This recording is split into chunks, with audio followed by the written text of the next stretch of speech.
what happens when analysts take over the games, take over the sport. This is where you talk sports. It happens all the time. The Sports Hub.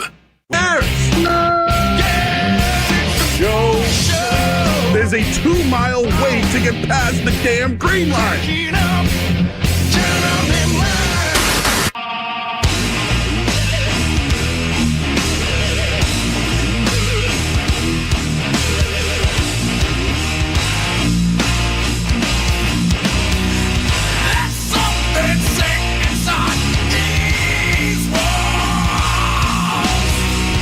Tell anyone who gets scared by a bear in the neighborhood, call Joe Murray. I happen to trust Joe Murray. First time I ever met Joe Murray was at a... Morning, welcome into 98.5, the Sports Hub. I'm Joe Murray. I would like to let everybody know that the people I am working with today were very concerned about me. Matt Dolloff to my left. Sir, where are you? Jeff Williams even called me. But nope, I was out in the hallway. I was in my car out in the hallway. I was trying to do a TikTok video is actually what I was trying to do, Matt. Joe, I was worried sick. You know I get nervous when you don't text me back. Well, I wrote here. You wrote, oh, yeah, haha, okay. I got you. We're here. I wasn't nervous for you. I was nervous about having to start a show By myself, which has never happened before. You've never done a show by yourself? No, never rode solo. Been in the one chair a few times. Never solo, though. See, now you were at the Bruins game yesterday, right? Yeah. And nice little matinee. Well, 4 o'clock, I guess. Is that a matinee? We don't consider that a matinee, right? I thought about that. Is the matinee only the noon one game, or is it anything before 7 o'clock? I don't know, Jeff. You go to a lot of the games. We didn't get out of here till 8 o'clock, so yeah, that was a night game. That was a night game? Yeah. All right. Yeah. See, that's what I would do is, to get your feet wet is work a Bees game. Maybe get in the act of like an intermission. I'm Matt Dolloff, and here's your scores for around the NHL. Get you in that seat alone for a little bit, Just talk to myself up in the press box? Yeah, and then when you leave, you're going to be like, I could do this. That's how I started. Actually, how I started was they just threw me in on a Sunday one day, and everyone's like, who is this guy? I feel like I could do it. But I'd have to build in some dramatic pauses. Yeah, how Jim Rome made a career off the dramatic pauses, shuffling the papers around. I'd probably do stuff like that. He was late. I don't know where he was. The show was about to start, and then he would pause. Whenever I listen to Jim Rome, it kind of reminds me of the singer from the band Cake. You ever the beginning of The Distance? Yes, he's going, and it's like the way he talks. That's how I always thought Jim Rome spoke. Someone should make one of those supercuts. They make supercuts of clips from press conferences, but they sing a song. Like they had Barack Obama do the Rickroll song. Yes, they should do that with Jim Rome. I don't know if anybody really, is he really like a hot commodity these days? Yeah, I thought about that recently. I was like, what is he even doing right now? I feel like they're on the periphery with someone's paying him. They just don't, they're not they're not at the forefront of the conversation anymore. Like him, Francesa, those guys. Reluctantly couched at the starting line. Engines pumping. Thumping in time. Still has a show on the radio. It is amazing, Jeff, how these lifers... I don't know. Are we lifers? Oh, no, Coming not up me. on 20 years, Matt, myself. Really? Yeah, bro. 15 here. Had a good run at 1510 The Zone. Jeff was at 1510 The Zone. Jeff was there, though, when I left. WMEX. Yes, I left. But I still was kind of there. I was on the payroll, kind of, but just not really working there. I didn't know that. You did 5 years before you even got to the Sports Hub.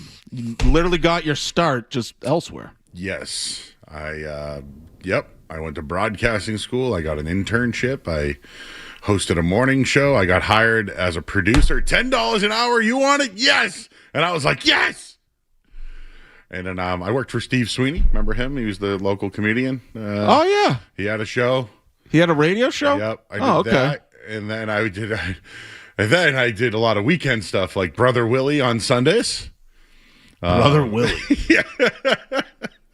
Shout out to Brother Willie. Bernard Sounds Lee. like a 1920s Disney character. Bernard Lee was a big poker guy, had a big poker show. Bernard Lee sounds familiar. He was at the.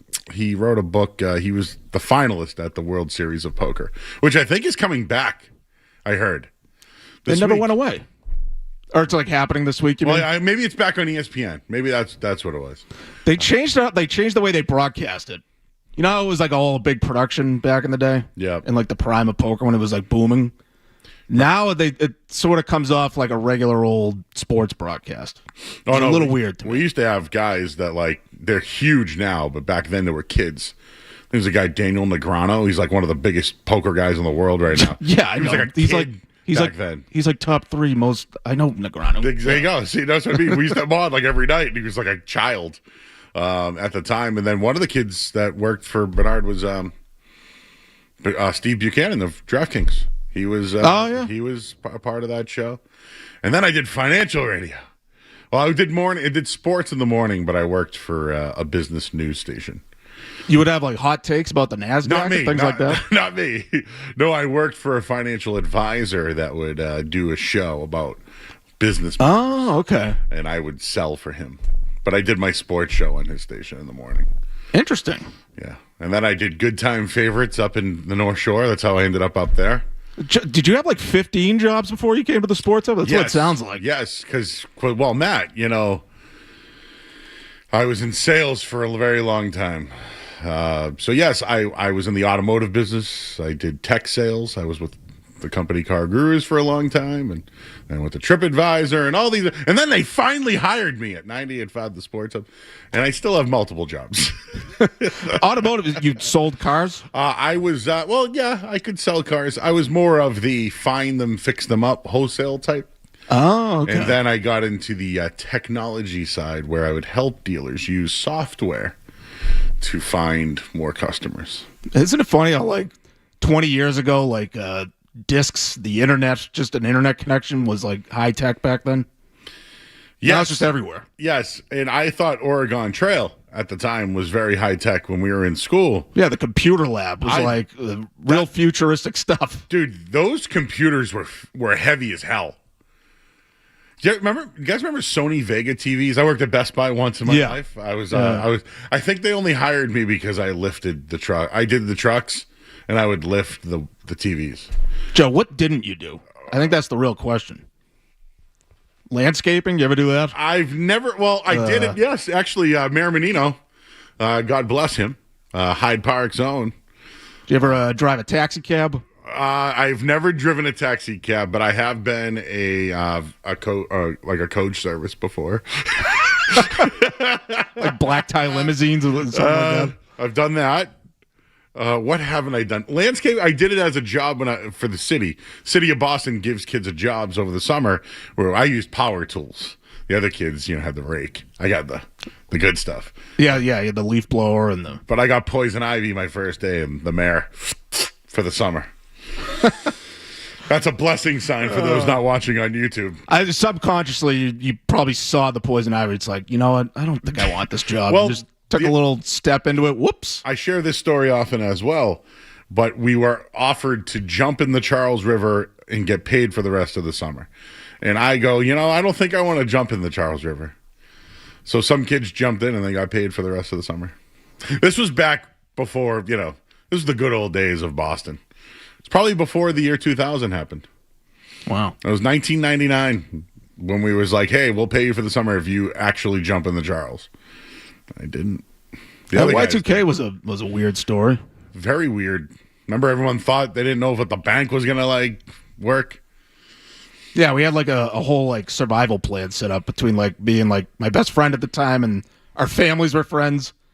We're like, all right, if the grid goes down and the planes start crashing out of the sky, this is what we're going to do. This is where we're going to meet up. It was kind of a paranoia. It had people nervous. Right? It that had people, Y2K had people nervous. I think they were nervous because they just legitimately just didn't know what was going to happen. You asked the question though, what haven't I done? That's a good one. I might have to explore that. I've never been a low voltage technician, Jeff. Were you a custodian of any kind? No, but maintenance my guy. best friend was though. I think Joe looks down on my profession. No, you're assertive. You're basically no. Jeff, whenever I think Jeff's an electrician is what I say in my head.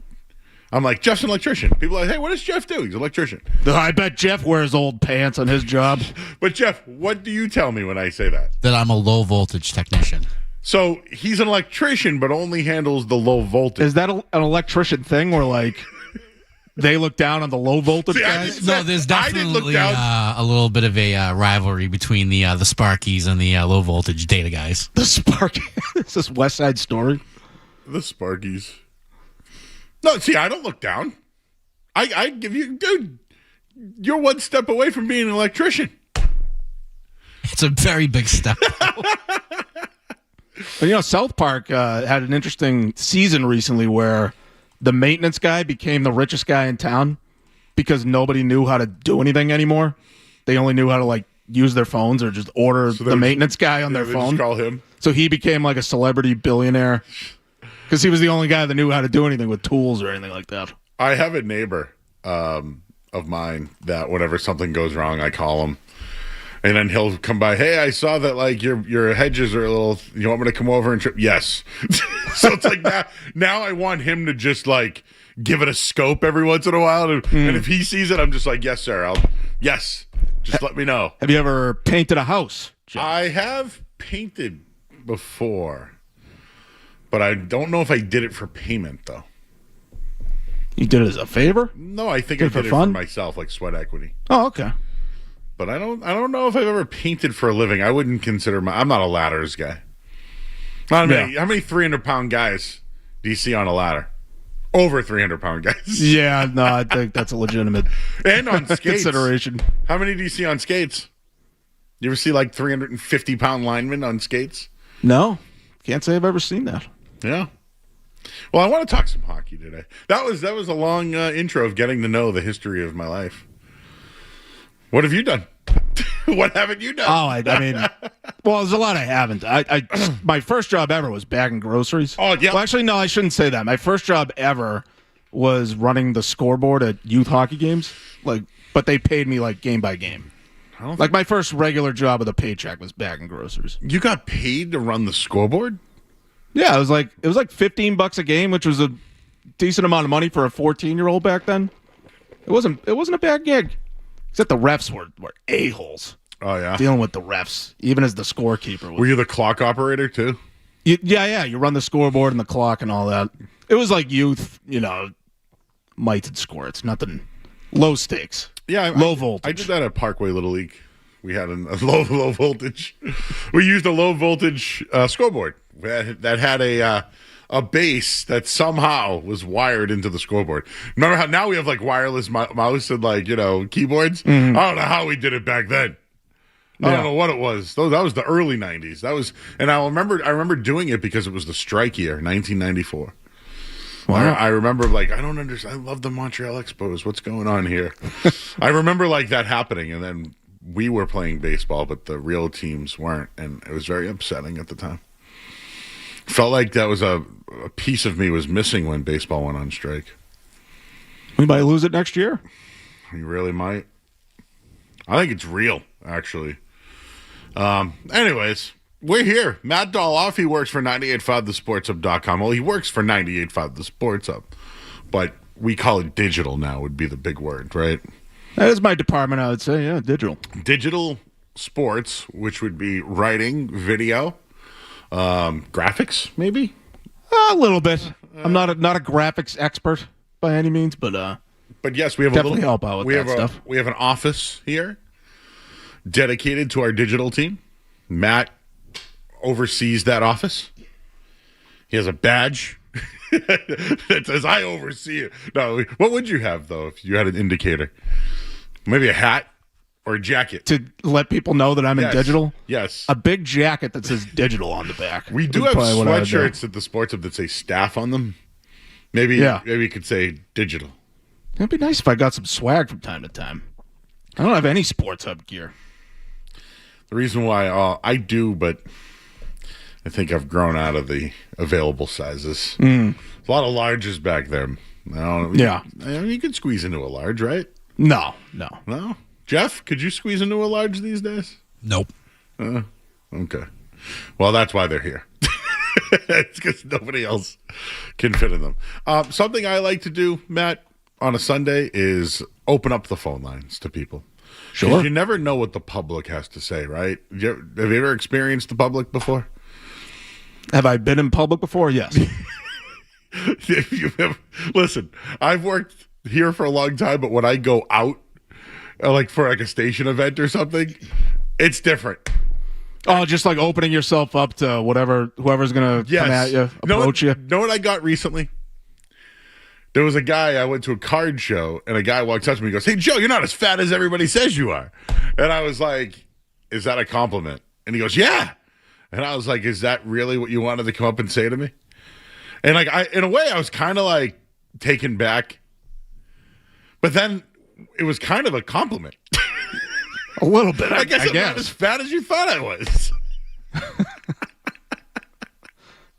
Which I guess I'll take, right? I mean, yeah. I guess I would take that. It's not you're not fat, but I mean, just not as you want fat the guy. As you want thought the, he was. Yeah, you want the guy to be straight with you. Actually, he was upset that I wasn't as fat as people make it out to be. If that guy came up to us and he's like, "Hey guys, looking skinny today," we'd be like, "You're lying to me." Yeah. Yes. You can be straight with me. But that's what happened. Then I had another guy shake my hand once and said he didn't like me. And I said, "You came all the way here to shake my hand and tell me you don't like me?" And he goes, "Yeah." And I go, "I hope it helps you sleep tonight," is what I said to him. Because if it was on his mind, you know. So yeah, the public is very interesting. So why don't we talk to the public? We got Mike. He's in Malden. Hello, Mike. Joe, I want to tell you that I love you. That you are a gift to humanity. Joe, you walk on water on a hot day. You are outstanding, an outstanding man. And I am deeply grateful for you and everything you bring to the world. Well, this is a great way to start the day. Isn't it? You know, the reason for my call, I wanted to tell you, I wanted to wish you well as I move to Germany today and leave this country behind in my rearview mirror. I will miss, most of all, Mr. Murray, you. You are going to be the empty hole in my heart that I can never seem to fill. I have a feeling sports talk in Germany not quite as good as it is here in the United States. And I want to thank you for all the joy and wonder and happiness that you've contributed to my life over the last handful of years. Well, Mike, why are you going to Germany? Have you looked around? There's a lot of people moving of late. But that's why. That's why you're moving. You want to get out of here. I want to get out of here. It feels, I'm ready for an intellectual challenge. I don't really speak the language at all. So I'm taking this all on. I'm going to learn quite a bit. I will tell you that I was going to call last week to ask you what should my last dinner in Boston be. And I treated myself last night to a Louis on Mother with a side of tots. Yeah. Nice. Well, since you're in Malden, you should go by Dom's, get yourself a steak tip sub, and you'll remember it forever. I will. But, Joe, thank you. No, thank by you the for way, all you do. You can still listen to us on YouTube. Just go to youtube.com. Actually, and the app, and right? the app. Yep. The app doesn't work on Wi-Fi over there. I don't know if you know. Oh, but YouTube it will work. Yeah. Okay, fair. Well, I will watch you on YouTube. All right, Mr. Murray. I may call in from time to time. Good luck. Thank you, sir. Thanks, Mike. Thanks, Mike. That's a great call. He really does love you, Joe, because he fit that call in between flying out to Germany today. He said he's leaving today, right? I'm not taking calls on this, but are things that bad that we have to leave the country? Yeah, Mike seems a little spontaneous. He's into give him credit spontaneity. for actually doing it. A lot of people just say it and I don't know. do it. Oh yeah, I respect it. Yeah, I had to say my goodbyes to Dan Lifshitz this week. He's not leaving the country, but he's going. I could see he's like going down south. I get like moving out of Massachusetts. Yeah. The taxes are high, Yeah. But seems a little drastic moving to Germany when you don't speak German. But I think they speak a lot of English over there. I think he'll be okay. Yeah, one of the soccer players I interviewed from the Revs, I believe his name was Matt Polster, said that he had a great time in Germany, and now he's back and he loves it. But yes, I saw Dan Lifshitz came in this weekend, said goodbye to everybody, and he is going. He's leaving, and I feel like one half of my radio career is leaving. And I did say to him, "You're going to be back, dude. Yeah, I already said it to him. We're going to be back. And then he invited me to the beach, and I said, hey, I might take you up on that. He's moving to South Carolina? South Carolina. Maybe Myrtle Beach or something? You ever been there? Really? No. I've never been to Myrtle. I'm going this summer. I'm going to. I forgot the name. It's an island off of South Carolina. Hilton Head. Oh, That's where I'm Hilton Head going. rules. Yeah, never been there, but I'm going this summer. That's a great golf area. That is the plan. Yeah. There you go. Golf bros. I don't golf anymore. I did once last year. Speaking of, Lift Shats was at when we did the producer golf outing. The Howie golf tournament. Howie Sylvester, yeah. Were you there, Jeff? Yes, Yeah, I was at a couple, two of them. The Lift Howie Shats, Sylvester Invitational. Lift Shats, every swing sounded like a bomb was going off. The so loud. Was his club that made the noise? The club and the ground, like it sounded like he threw a grenade every swing. A lot of power. I will tell you that Dan does nothing lightly. He is, right. No, this is about as heavy a swing as I'd ever seen. He hit it. He hit it well, but it even was his loud. opinions are loud. Oh, even you can hear him typing the keyboard when he read his tweets. So, anyways, Matt, there's a lot going on in the world. You were at the Bruins game. I watched it. I watched the Red Sox game yesterday. I watched all of March Madness. I caught up on all the Patriot stuff today because there's a lot of Patriot stuff. And what sport are we? Oh, the Celtics played today. Mm-hmm. And then there's, some other stuff in the world. I have some random thoughts that I'd like to talk about. Sure. So we got a full show with you. We're here till 2 o'clock today. The phone number is 617-779-0985. You can follow us on YouTube as well. Just go to youtube.com and then search 98.5 The Sports Hub, and boom! Did you hear that boom? That's how you see us. I'm actually logging in right now to tell you that we have a lot of viewers. Over 100 people are watching us right now, Matt. People are thinking Germany could be fun. Move to Amsterdam. Good luck to Germany. Joe rules. The Red Sox suck. All right. Here we go. We're off and running today. Matt Dolloff's here. We got Jeff Williams in the back. I'm Joe Murray. You're listening to 98.5 The Sports Hub. Boston's home for sports. 98.5 The Sports Hub. This weekend, grab March by the Claw at Game On in Boston. White Claw is opening a $1 million bar tab for bracket season, so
the Pearl Jam too. You're talking literally just comparing the unplugs, not like the bands in I general. think that the Alice in Chains Unplugged was the best because it showed how great Jerry Cantrell was, and you got to.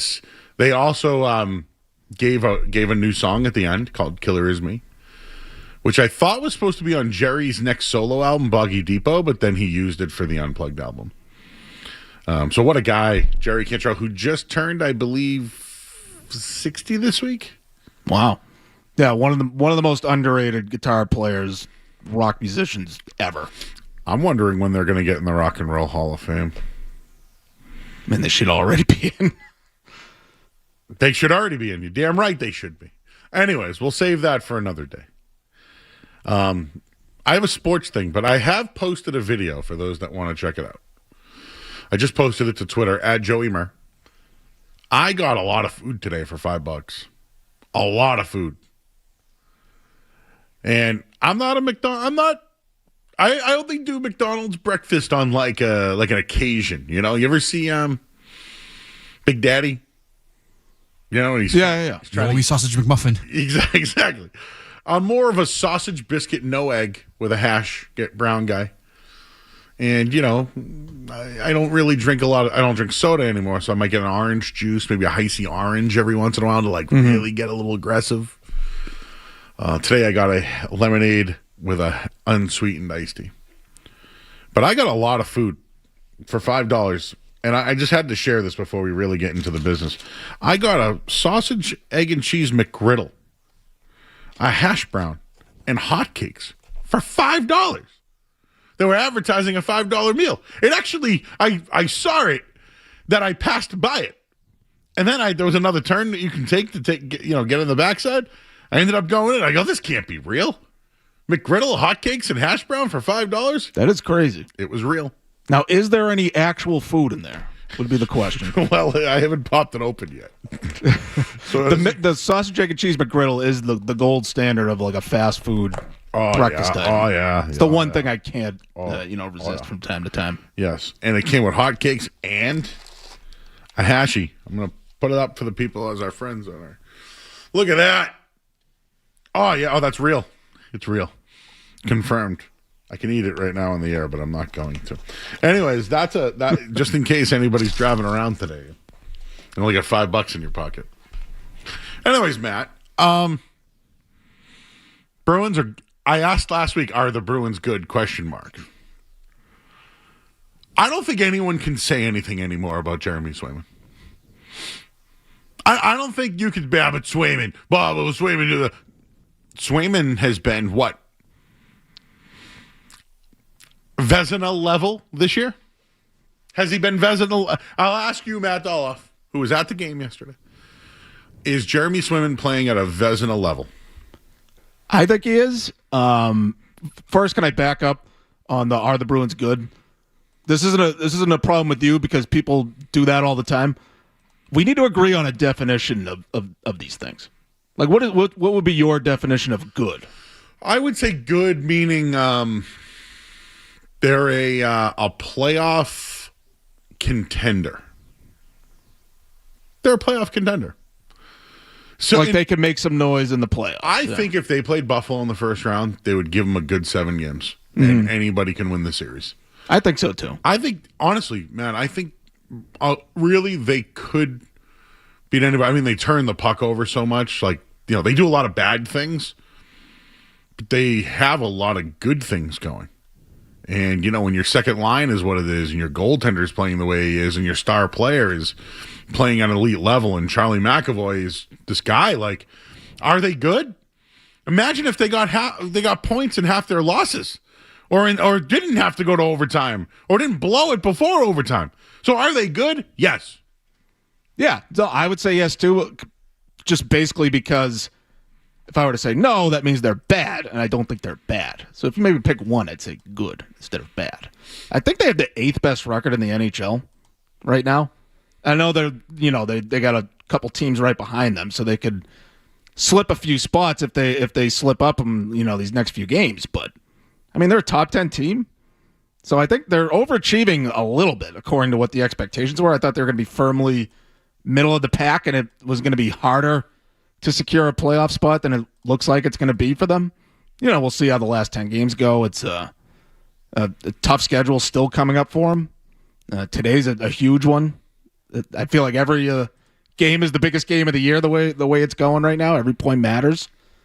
But they are good. They're obviously below the tier of the true Stanley Cup contenders, but I think the way they're built and the way Marco Sturm wants them to play, I think they can give you trouble in a playoff series. I think there are more talented teams in the conference that I don't know are built to win in the playoffs. I don't think Montreal, for instance, is going to hold up in the playoffs. I could see them losing in the first round because they don't have enough of that size, strength element.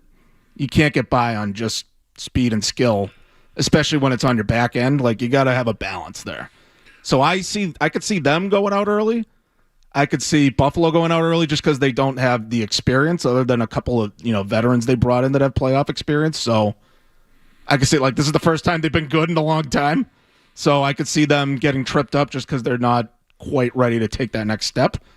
Where the Bruins have some guys that have been deep in the playoffs, and so I'm not saying they're going to go on a deep run or anything, but I think they're a team that could surprise people or take a good team, like they're going to play a good team, one of the top seeds. They could take a team deep into a series, and I think as long as they get in, I think they can make it interesting.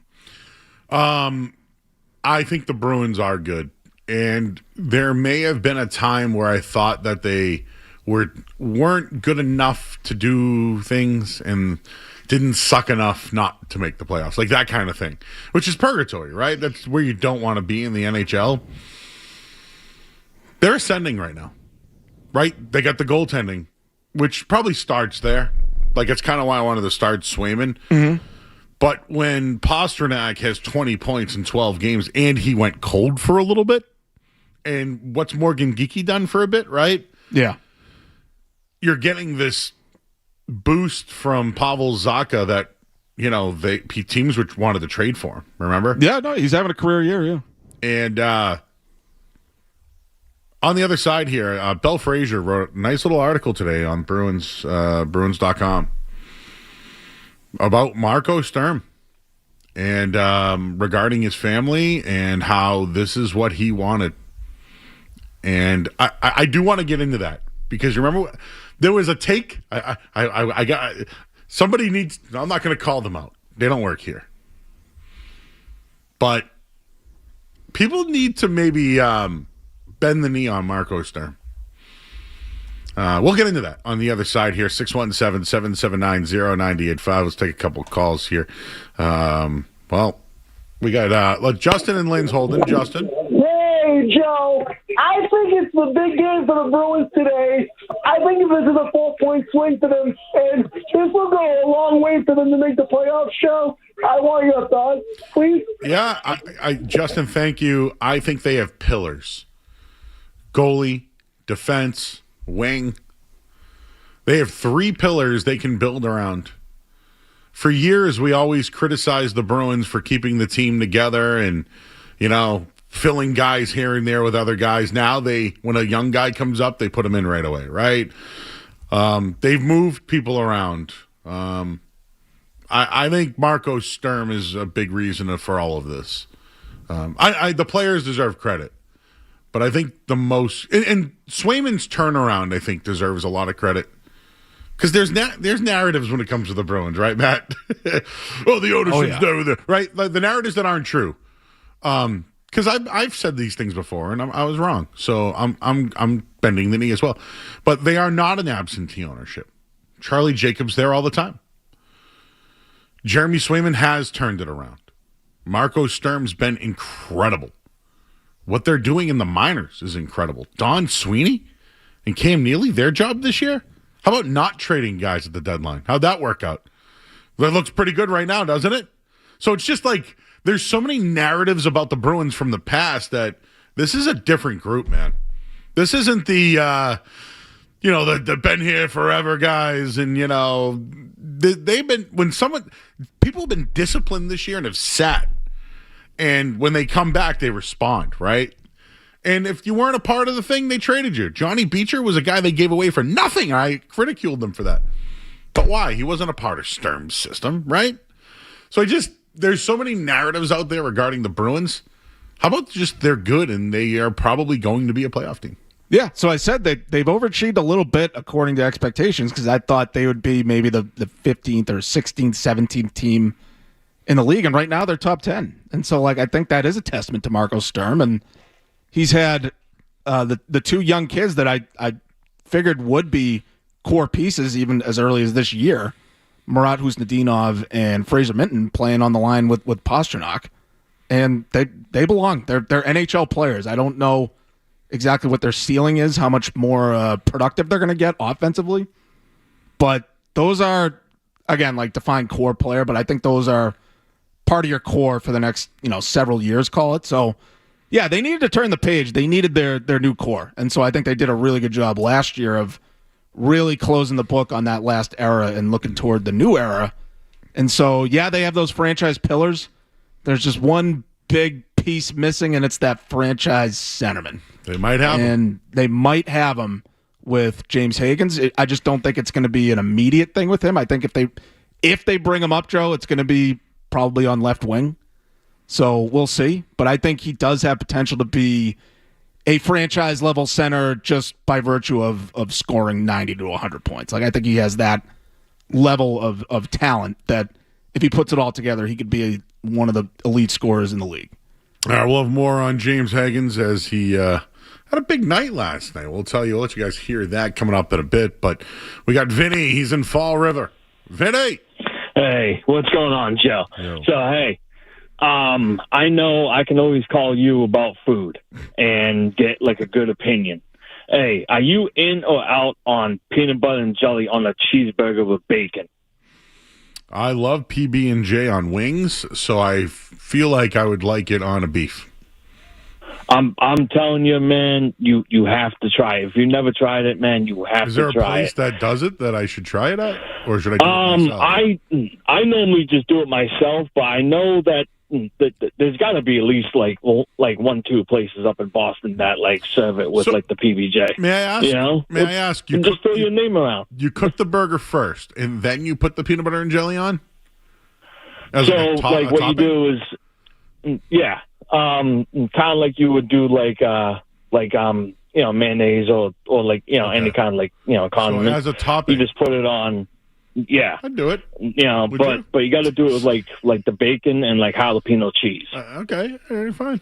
And it just, it's amazing, brother. It really is. All right, well, I'm gonna have to try it. Peanut butter and bacon does sound pretty damn good. I don't know about cheese and peanut butter. But jelly. This is a cheeseburger we're talking about. I'm not sure about. You said how? I would go no cheese. I'd try it, but I'd say no cheese. Thank you. I'm in. You ever had peanut butter and jelly wings? No, what even is that? You get a bunch of peanut butter and jelly and then throw the wings in there and toss them. There's a place I go to in Haverhill. Haverhill. PB&J. That's who it is. That's what I'm talking about. Yep, Sparky's. Sparky's. The PB&J wings. Oh, yeah, Sparky's. I got friends and family in Haverhill. I've never been to that right Sparky's. In downtown. Well, it all got moved. It wasn't downtown. It used to be right where the River bridge Street was. Right where that bridge in downtown was. And on the way to, Stats is gone. Crossing the Merrimack. That's right. But the Hidden Pig's still there. Which they've reached out to me. They would like to come by someday. And I will welcome them with open arms. Hidden Pig, hard to get into. I know a guy. Yeah. You got guys in all the different zip codes. Yeah, I got a guy. His name's Phil. Just say, Phil here. Tell him you're with me. Bob is in Lawrence. Bob. You mentioned Alice in Chains earlier. Let's get some deep dives here. Duvall's album, the comeback album, Black Gives the Way to Blue, that came out in 2009.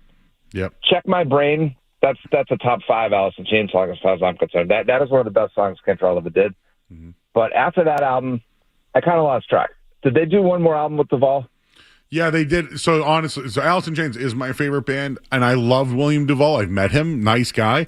He was in a band called Comes with the Fall. He was actually Jerry's singer on tour. Gives Way to Blue I did listen to. I haven't really tuned in after that. But I mean, everything before, like, I don't know. What do you like better, facelift or like a dirt?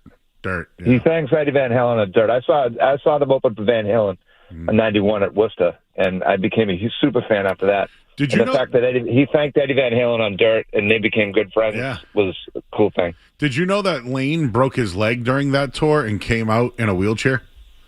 Yeah. Was he in a wheelchair at that show? No, at the Centrum '91, they was like their first. Well, they did a lot of. They toured with a lot of bands in '91. But no, I think it was on the Lollapalooza tour that he was wearing a three-piece Armani suit, and then he broke his leg and he was performing in a wheelchair. Yeah. And I heard they had to give him dentures for the Unplugged, but I didn't want to think about it. It's to be determined. 93 was the year that there's this great book called "We Love Our Town." It's about the whole Seattle music scene from start to finish. 93 was the year that he was able to get up the stuff for a whole year, and they had that great big tour at Lollapalooza. They played Rock in Rio. That was the one year that Layden Staley was not sober, but he was off the stuff, and it's a goddamn shame. But it's very sad. But still, what Jerry's done since then, you got to give him credit. Oh, Jerry's been unbelievable. Degradation Trip was one of my favorite albums. Yep. So, all right, Bob, appreciate you, buddy. Thank you. There have been 2 Alice in Chains albums since what's the Black second His Way one? to Blue. The Devil Put Dinosaurs. Oh, I knew that. I knew that. This is the one I remembered was Rainier Fog from 2018. I went and saw them on tour that year when they put that on. Somebody check my brain. I remember that as a new song. Elton John was on one of the songs, by the way. I can't remember which one it was on, but he did a song with them. Did you see Sinners, the movie that came out last year? No, I have not. Oh, Jerry Cantrell contributed to the music in that movie. I have to watch that. He also did the Spider-Man soundtrack. She Was My Girl with that was the one with their Macaulay Culkin? No. What's the one? That movie? Spider-Man. Who's the original Spider-Man with the hero? You said Tobey Maguire. Tobey Maguire, yeah. Yes, say that a hero can save us. Oh, Saliva, yeah. That was actually. Was that Saliva? Was that last week, Jeff? A couple weeks ago, yeah. Was that Saliva and Nickelback? That was Josie Scott from Saliva. Chad Kroger. We have to go to break, but I'm upset that we haven't had a Chad Kroger Scott Stapp song yet. Like, how come they haven't collabed? What's going on? Are they waiting for the big payday? Isn't Scott Stapp like a famous a-hole? Yeah, but he's back now, though. But he's probably people just don't want to work with him. He's reformed. Yeah, but Axl Rose was, too. I still want to see Guns N' Roses. Yeah, you know what I mean? Yeah. That's funny. I thought I was never going to see them, and now I've seen them twice. So in the mid-2000s, my buddy got Guns N' Roses tickets. And I'm like, oh, my God, I'm going to go see Guns N' Roses. And Buckethead came out and did a nunchuck show while the concert was going on. And I go, this is the guy they have for Slash. And Buckethead is good. Yeah. It's just not Slash. No, he does. There's no soul to that. So Buckethead. Did I rock out? Yes. Did I have fun? Yes. It was just awkward with Buckethead, who had a KFC bucket on his head with nunchucks. Yeah, he had a lot of gimmicks. Yeah. I don't need You can stop at the bucket on your head. What is with the nunchucks and the was Wes Borland a gimmick from Limp Bizkit? Yeah, he painted his face. He had a gimmick.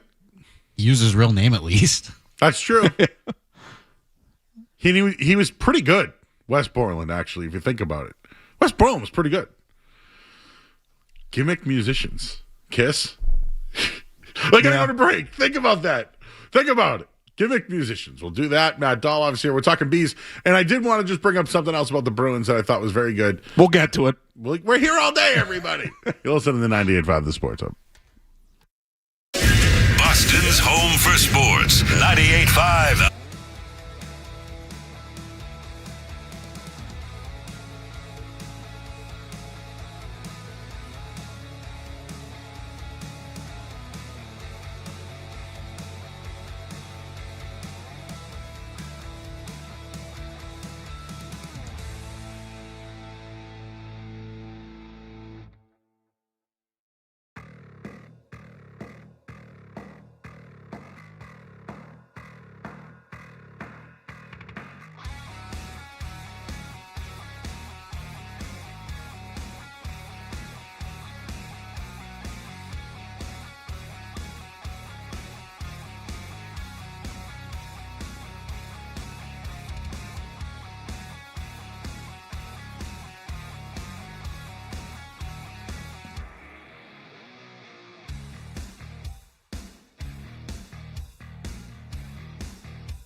Back here on 98.5 The Sports Hub. This hour of the Sports is brought to you by Valvoline Instant Oil Change. Enjoy quick and convenient vehicle maintenance this month. Visit NewEnglandOilChange.com. You can save 15% off an extra draft oil change at Valvoline Instant Oil Change, the official oil change of busy people. I went a little late there, Matt. Sorry, I meant to do that. No, it's okay. No, it's me. More of the clock operator. Not the tightest clock operations. This is what I'm learning about the Joe Murray Show. It's Sunday. Come on. At night, though, I try to be better. Yeah, like you're doing it tomorrow. It's like, it's the day after Sunday. What do you want from me? Well, no, at least sometimes we have guests, they go long. You know, because we have a guest, we might as well give them a little more time. Yeah. I remember there was it might have been like this Sunday morning you had me on, and I don't even know if we talked about any sports. And you had me on for like 25 minutes. Well, that can happen. It was fun. I'm just saying. No, and Matt, you're a guy that, you don't have to do 4 hours of sports talk. We can talk about anything.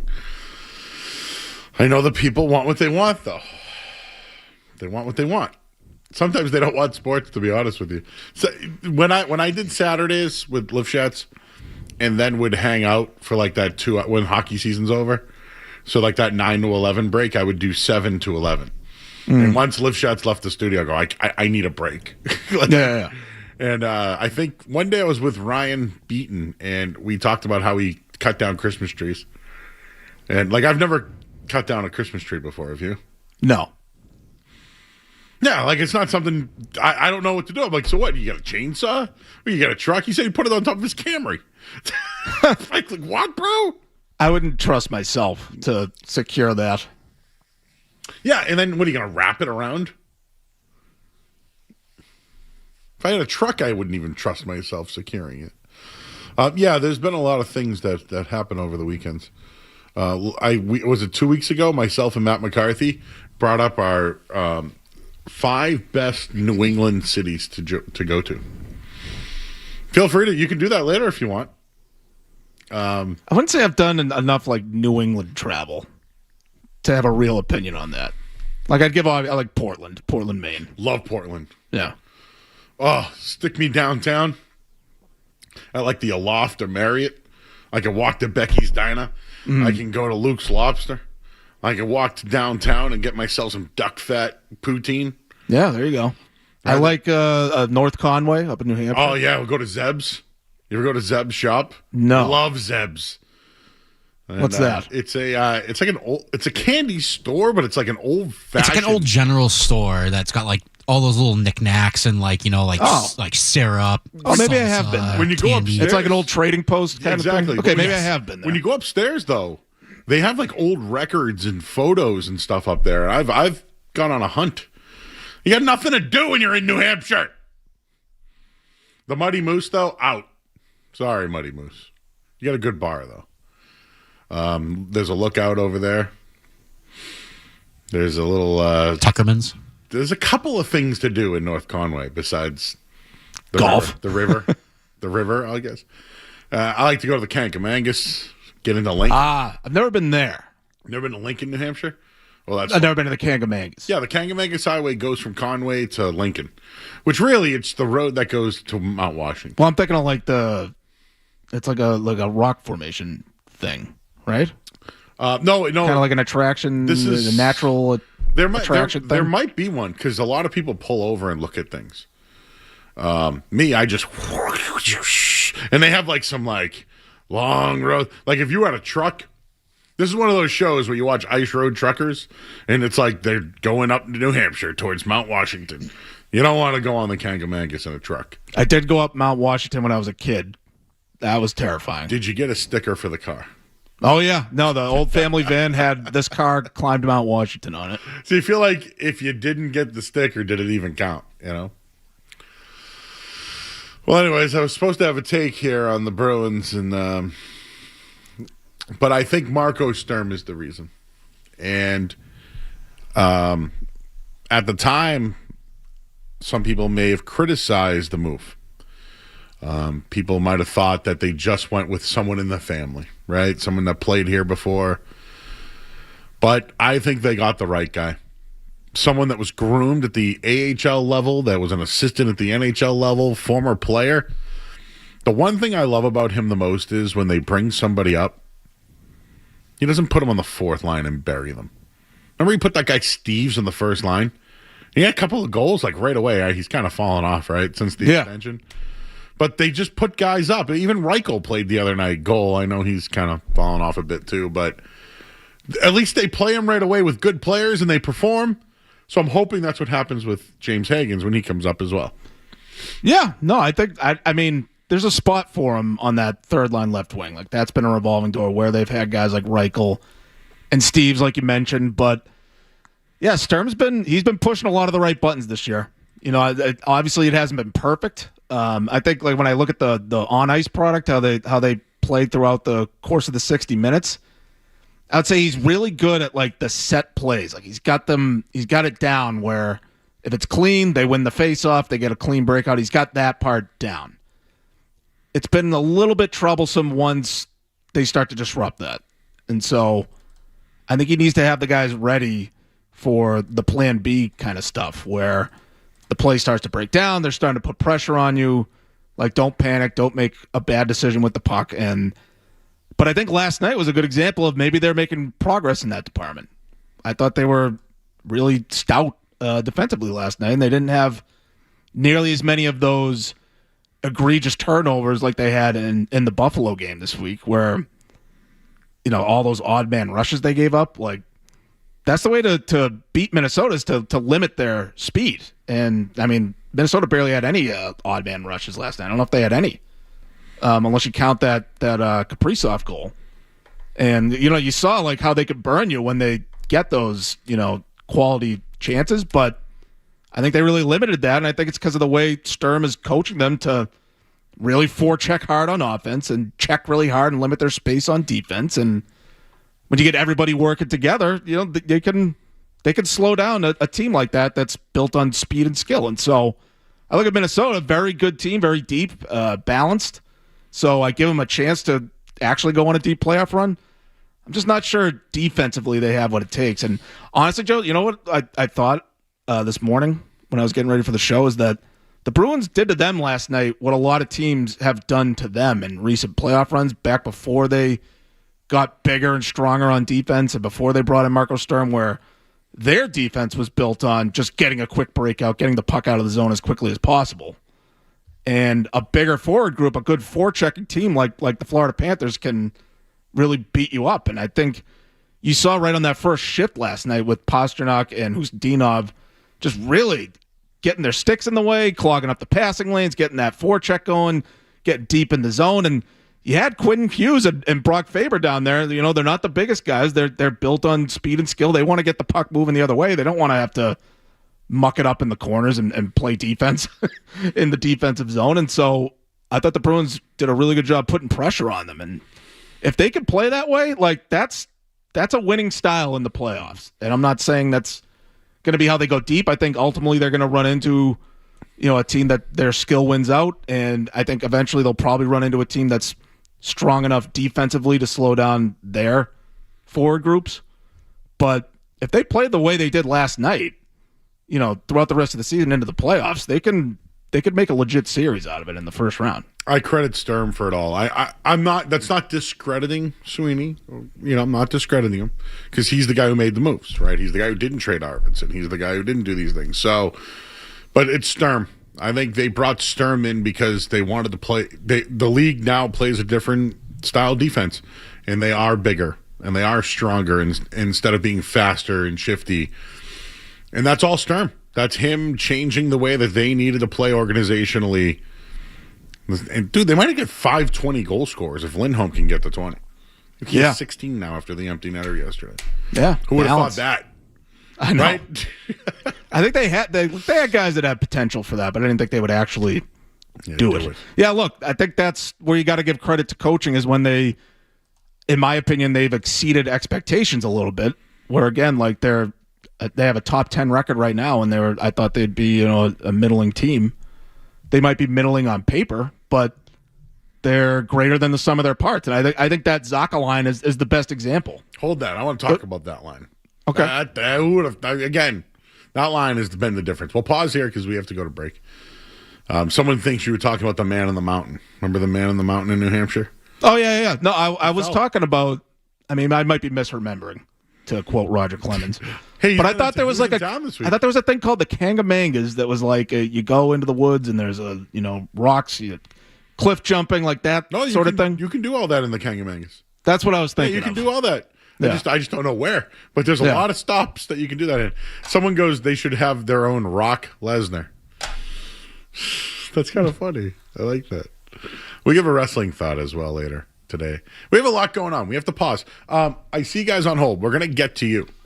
We're doing Bruins. I want to talk about that Red Sox game yesterday.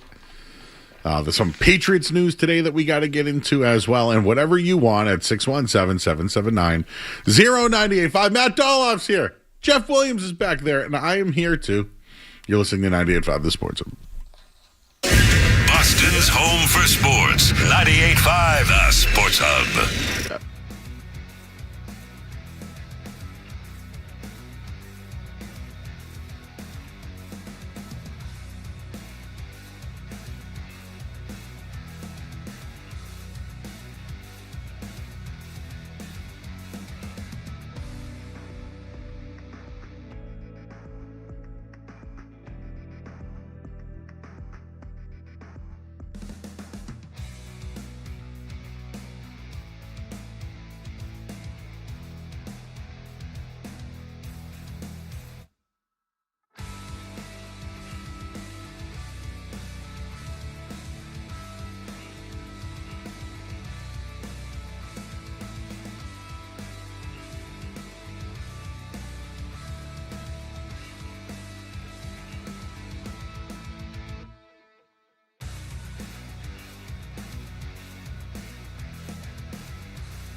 Connolly early, his first start of the season against Rhett Loader for Cincinnati. Sports Hub headlines brought to you by Awaken 180, a no-risk, all-rewards path to real weight loss. If you're not happy with your results in the first week, get 100% of your money back. Awaken180weightloss.com. I'm Matt Dolloff on Boston's Home for Sports, 98.5 The Sports Hub. Next check of the headlines at noon. Are you actually coaching the game, or it's just that is? I feel so strongly about that. I can't even tell you. Boston Talk Sports here. What do we got? The Sports Hub.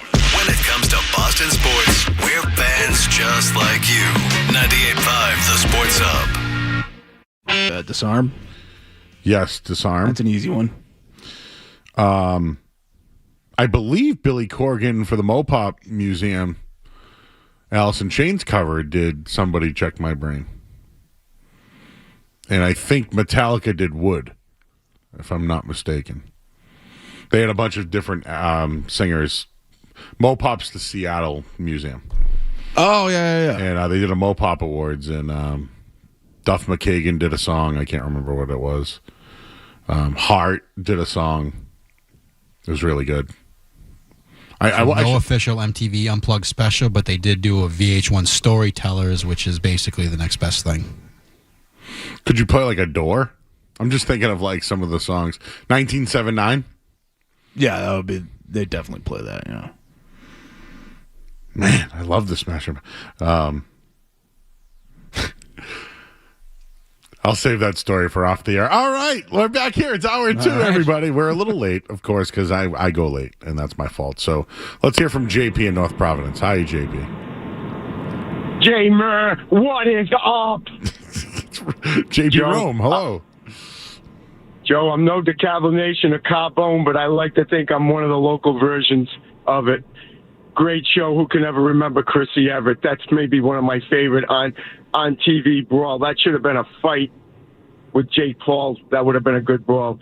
So, Joe, you talked about Portland. Never go to Bubba Sulky's. I was in there 30 seconds last year, got in a fight. Uh-oh. Dump.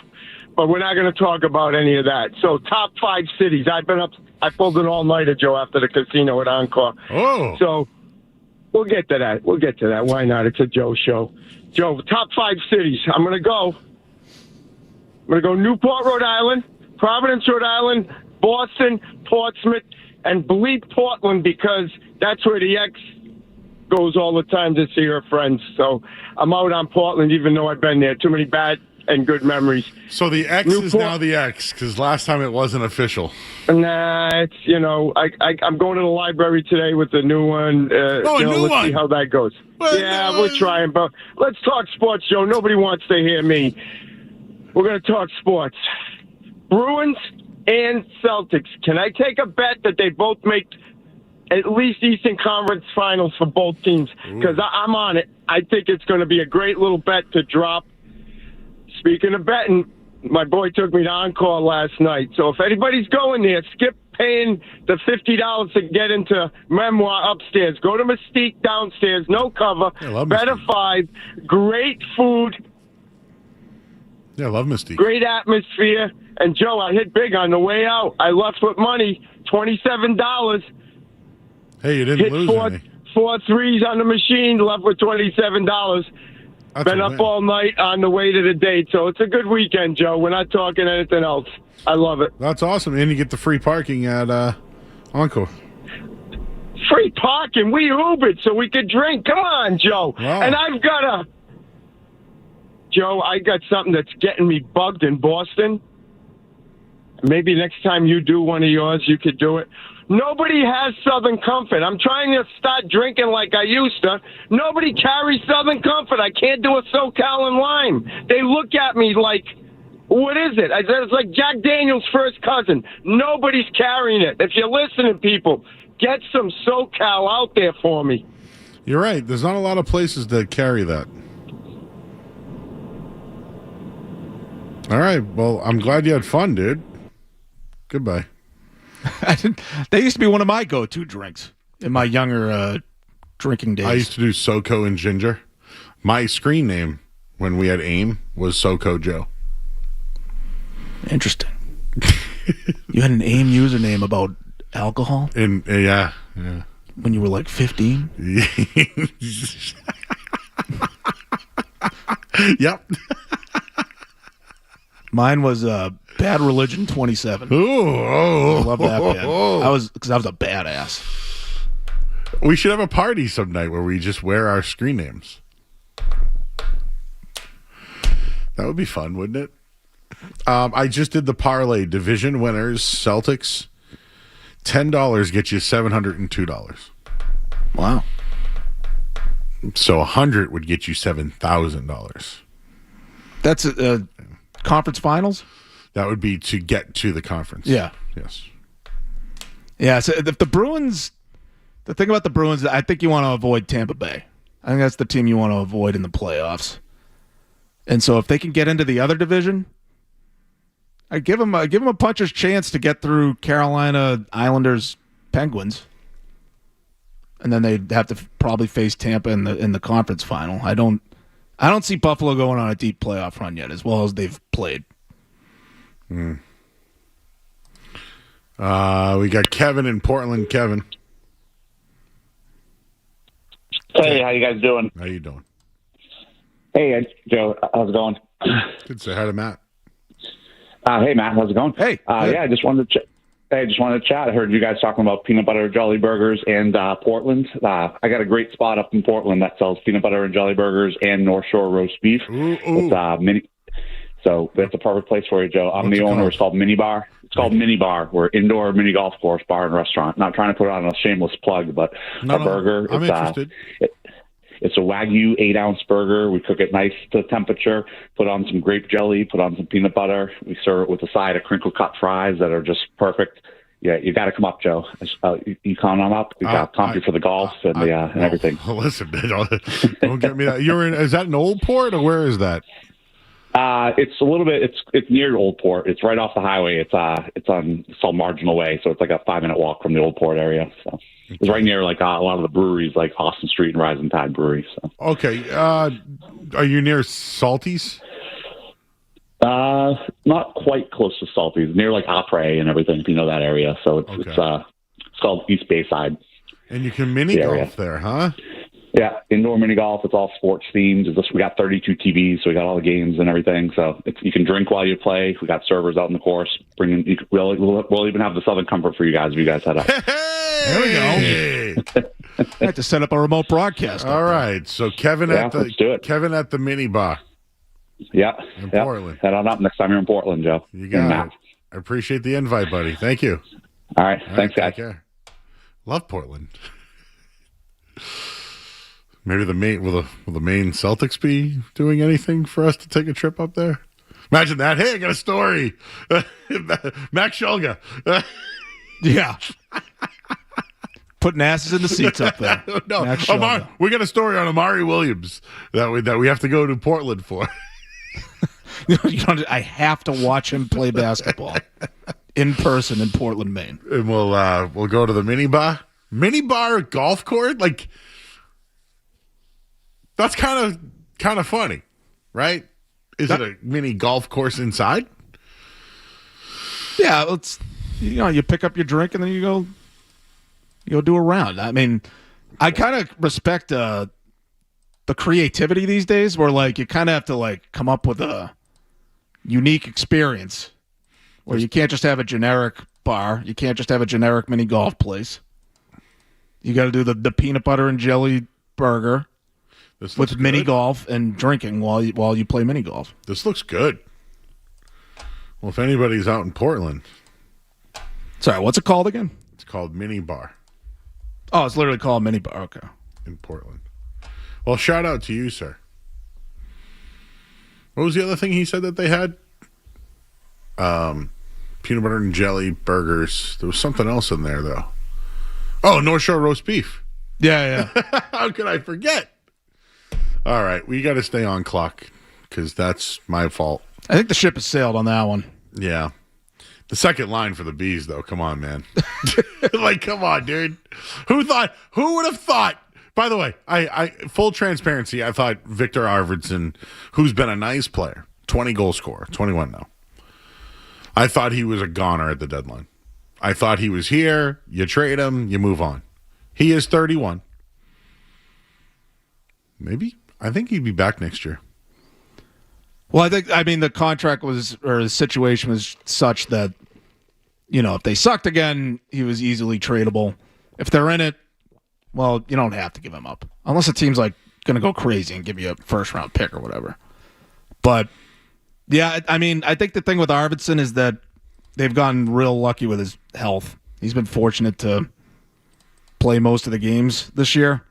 He's usually good to miss, 15 games or more, like pretty much every year.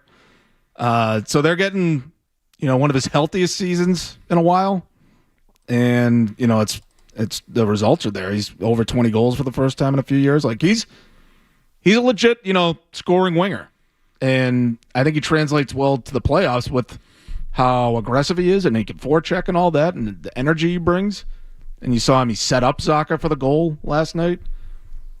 So I think he's a good piece to have for a playoff run.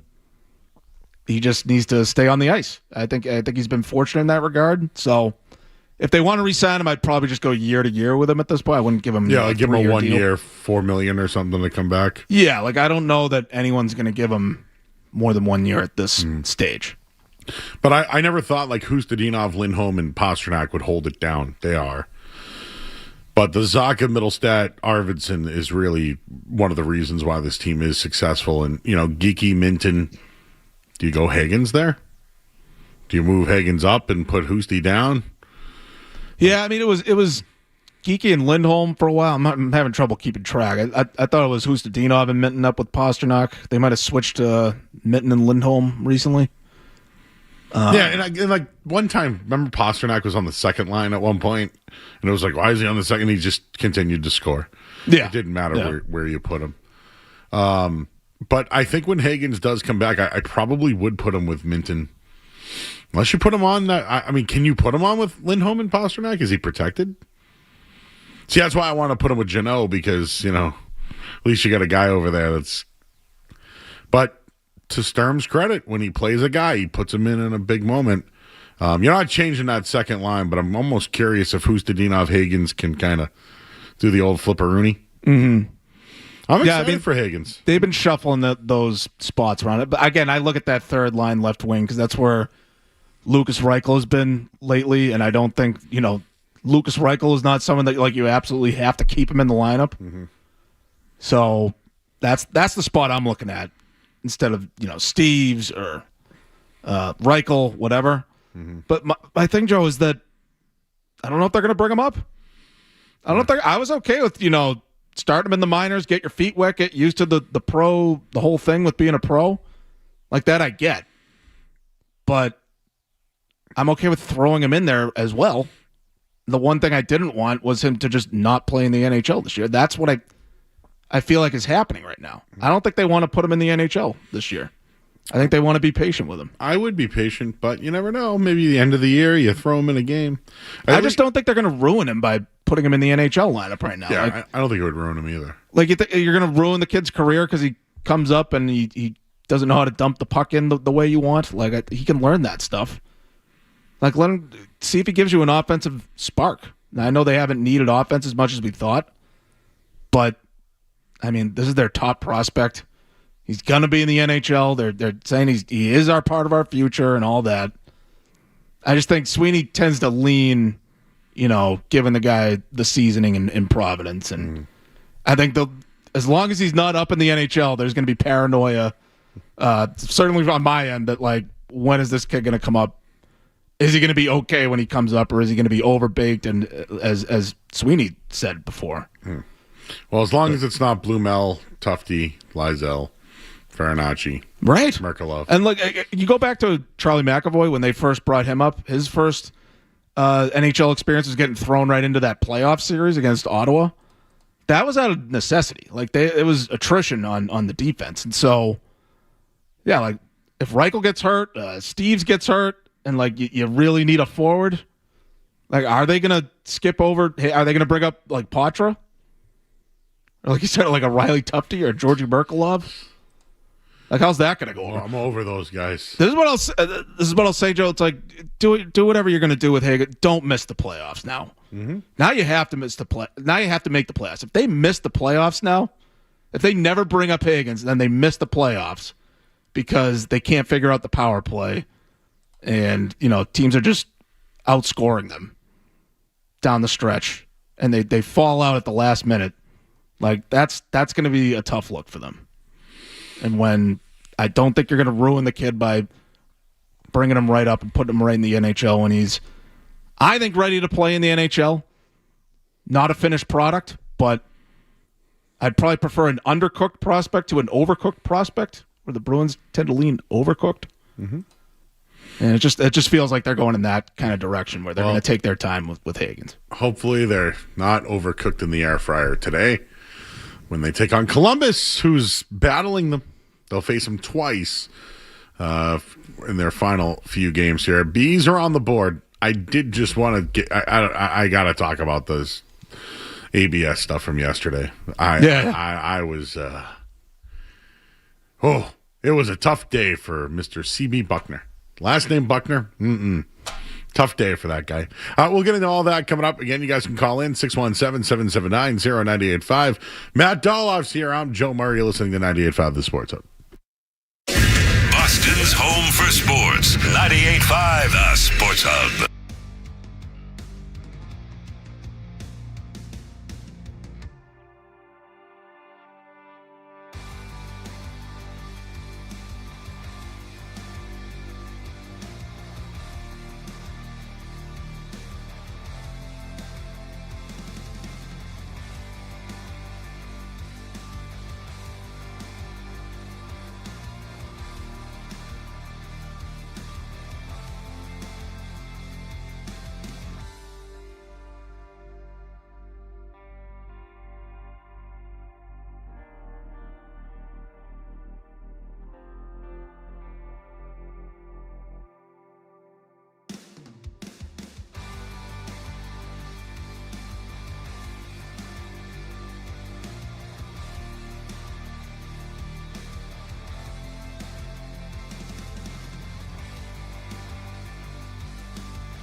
his head down after one of the challenges, and we're all human. It's not easy what we do and what he does, and at that point, Trevor is playing short.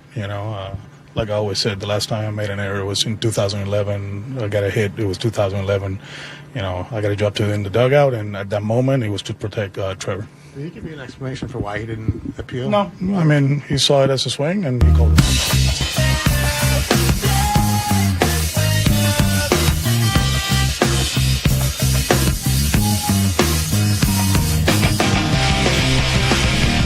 Oh, we're back here on the Sports Hub. Brand new. Haven't heard them in a while. They always pop back into my life somehow, some way. That was Alex Cora talking.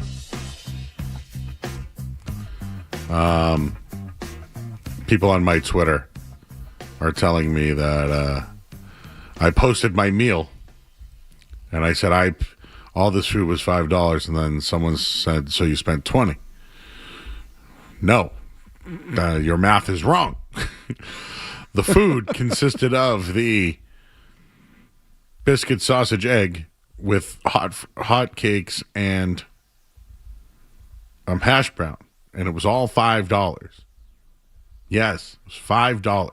Yeah, that'd be weird if you went on Twitter. You're like, I got all this for $5 per pancake. Yeah, all right, it's not that good of a deal. No, but okay, Jeff, if you go and get a drink before work, it's more than $5 or around $5, right?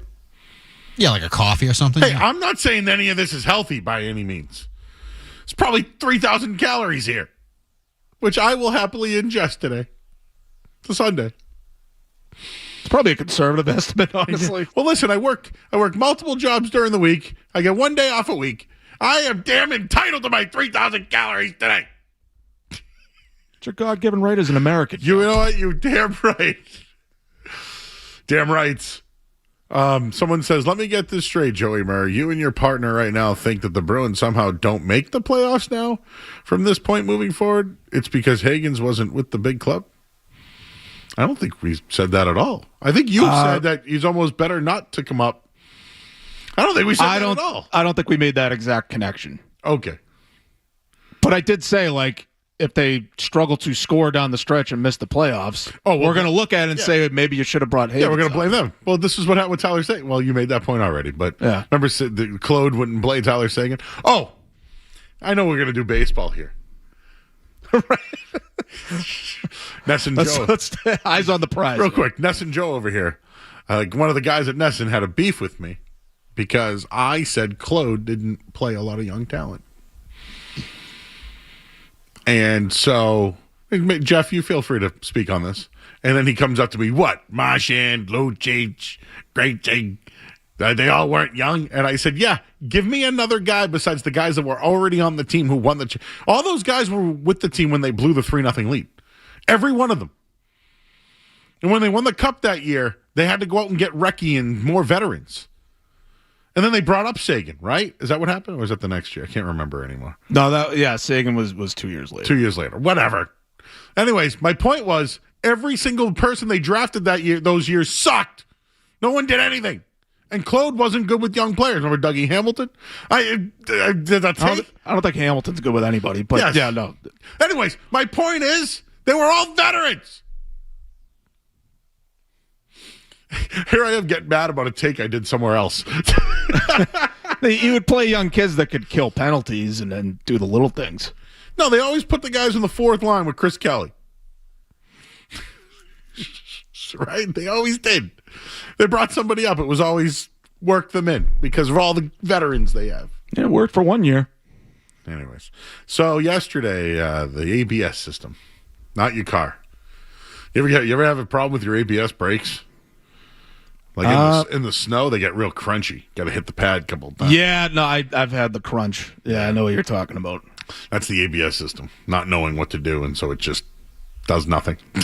Like life. Do you ever go down like a slight hill going to a stop sign and you have that split second where you realize, well, yeah, here we go. Whatever happens, happens.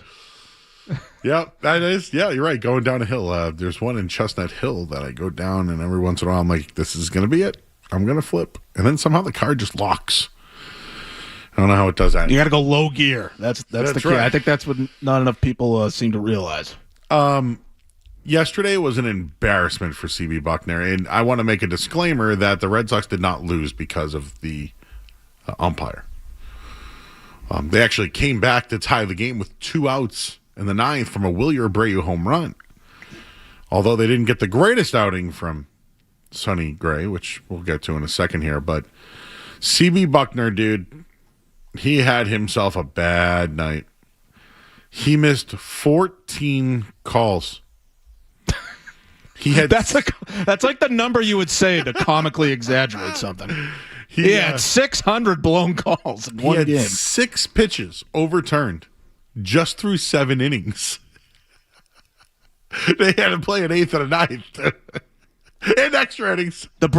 Dave O'Brien and Lou were cracking me up on the broadcast because the Red Sox blew their challenges early. Roman Anthony had the ill-advised challenge that he was wrong. And it was like the 3rd inning. It's like, well, now you got to just deal with CB Buckner for the next 6 innings. Roman was upset with himself after the game. He was like, yeah, I can't be doing that. Yeah, that's accountability. Yeah. I want to see it from a leader, right? I think that is my thing with this. Like, I'm glad the system is here, and like the umpires need to be held accountable, and they need to correct the bad mistakes. But the hitters need to sort of lay off too. They need to be a little more disciplined with their challenges. And I wonder if maybe it's a little loose right now, Joe. It kind of feels like they have infinite challenges. You know, you win, you get to keep it, and these guys have the best eye at the plate in the world. Oh, really? And so these guys could typically see if it's an inch off the plate. Okay. I'm glad you said that. I think the ABS system's going to expose people. And I think CB Buckner got exposed. Is Angel Hernandez still with us? Is he alive? I don't know. No, I really don't know. That is the first guy I would think of when you say name a bad umpire. And I don't want to speak ill of the dead. That's right. Ignorant. I don't know. He is retired. He's retired. Okay, he's still with us. He's retired to the pearly gates. he's still with us. All right, Pete. But he's retired. CB Buckner had a bad day. I think Cora said it well, but he got completely exposed. And you know, it's so funny. Whenever I've talked to people about ABS, I always say, "Yeah, you're going to love it until it goes against you." Well, that Randy Watson. No, what was the guy's name? Not Randy Watson. The pitcher for the Red Sox? Ryan Watson. Ryan Watson. I forgot his first Randy name. Watson is the guy from Coming to America. Mr. Randy Watson. I'm like, good. I knew. When I saw that he made the team, I immediately said, I'm going to screw this up and call him Randy, and I just did. Randy Watson sang, I believe the children are our future. Remember in Coming to America? I haven't seen that in a long time, honestly. God. Anyways, I don't know if you can play it for us, Jeff, but Eugenio Suarez was at the plate. And Ryan Watson was pitching to I'll never be able to say it. You have to put a shock collar on in a second. You know the rule. They just kind of grab the helmet and say review it. The ball was really, when I tell you that it looked like a strike to me, it looked like a strike.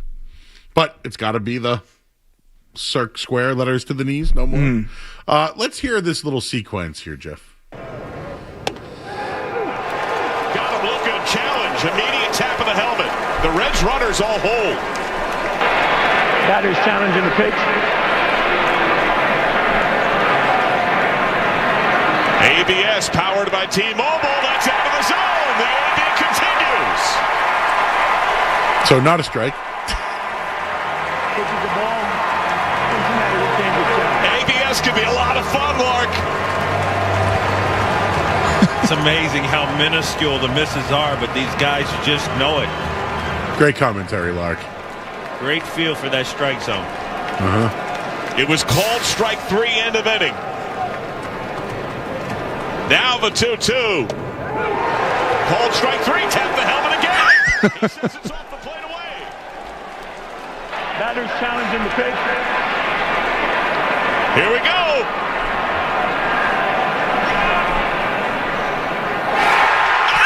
The loudest cheers of the game. The Reds have hit 2 homers It's like you're hot at the roulette table. Just let it ride, baby. They just keep doing it. Hit me. Barry Larkin was kind of making that was Barry Larkin, Yeah, right? yeah. Reds legend. He was kind of making the same point I was making. The hitters, like, they need to be able to think twice about challenging. It feels like they can see if it's just barely off the plate because they're that good. It's gotta hurt more if they lose. I will the say challenge, this: right? great on the players knowing really like where it is. When I tell you that Watson's pitches, they even showed the box and they showed up. It was 1.1 inch away from the box or whatever. Like to me, that's a strike all day. Like in real, you know. So here we go now. This reminds me of playing wiffle ball in the neighborhood. We used to have this square that anything that hits the square is a strike. No questions asked. It could be the ephes. It could be anything. The riser. If it hits that square, it's a strike. So that's why we never took pitches. We always swung at everything. But if it hits the square, so now I feel like they're getting it right, but it feels like Little League baseball. And it's in a way like these umpires are going to get exposed because really looking at the pitch, an inch, you don't have a ruler out there. It's your eye, right? It's your eyes. CB Buckner had a bad day. It was a bad day for him. I never feel bad for people who make a lot of money. But I don't know if CB Buckner does, so I kind of feel bad for him. I don't think they make, for what they are, I don't think they make a lot of money. I mean, there's about to be replacement refs again in the NFL. Yeah. There's like the highest level of what they do. I don't think for what he is, I don't think they make a ton of money. No, yeah, that felt like a humiliation ritual yesterday with CB Buckner. He had the broadcasters cheering it on and the crowd going nuts. So just so you know, that's one sequence of the game in the seventh inning. There was so many earlier, right? They challenged, was it 6? They went 6 for 6 in challenges of balls and strikes. So this is what I'm trying to tell you is that I'm not blaming like CB Buckner for the Red Sox loss. The Red Sox lost in extra innings because and by the way, the Roman Anthony throw on the final play of the game, can I be critical? Like Mike Greenwell would have made a better throw. Manny would have made a better throw than that. Does Roman Anthony, I don't know about Manny. Does Roman Anthony not have a good arm? Do we know anything about that? I mean, yeah, I was a little surprised. I mean, Yoshida's not making it. Considering Duran's not. I mean, considering how hyped he is and how athletic he is, I thought that was going to be more of a hopper. It was a little off the line there. I almost thought we were going to get like one of those. Here we go, Roman Anthony. Don't run on Roman. No, you can run on Roman now. CB Buckner yesterday. Most MLB umpire calls challenged via ABS this season. CB Buckner 8. 75% have been overturned. Oh my God. Chad Whitson had 7, all of them overturned. Trip Gibson, umpire, 67% on 6. 22 umpires went 3 and 5 on challenges per tip to challenge. We have to pull that website up. Might have to start doing articles. Tip to challenge. ABS analytics. Yeah, it's real. And I didn't even talk about the Trevor Story one. We should get to should get to a break. But someone just goes, listening in the shower, and the Randy Watson comment just made me laugh out loud. I didn't mean to do it. I think his name's Ryan Watson. Ryan Watson. Yeah. He's a Rule 5. He actually pitched well. Besides, he had 3 walks, but got out of the inning. 3 walks, get out. That's pretty good. Yeah, no, he kept them in it after Sonny Gray was not good in his Sox debut.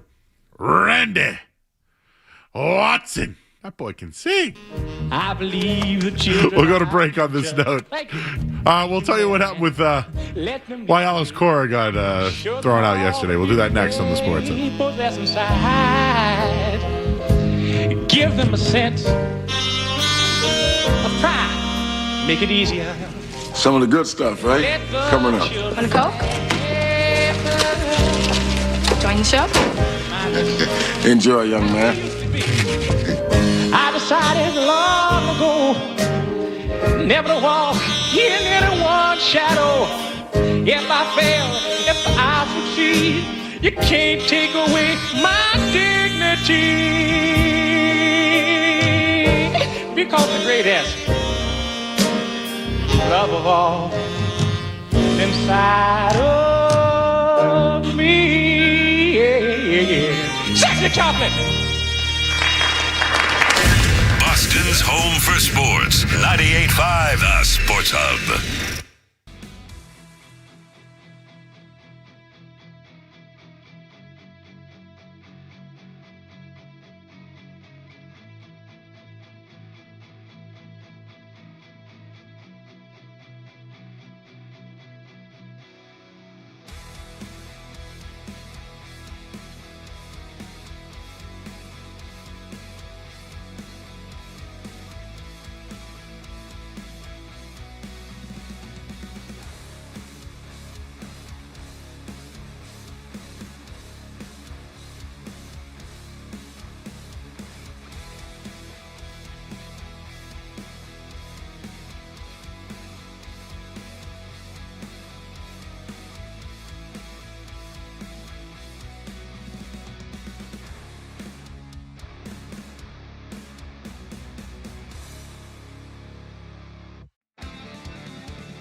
is strike three and the end of the inning. Got to check that. And Story is livid. It was the home plate ump Buckner who rings him up. Got to check that. And Trevor Story just does not lose it like this. And Core's saying the same thing. I hate when umpires try to call a pitch and a swing. Just check it. That's why the guy's down there. You don't have to do everything, CB.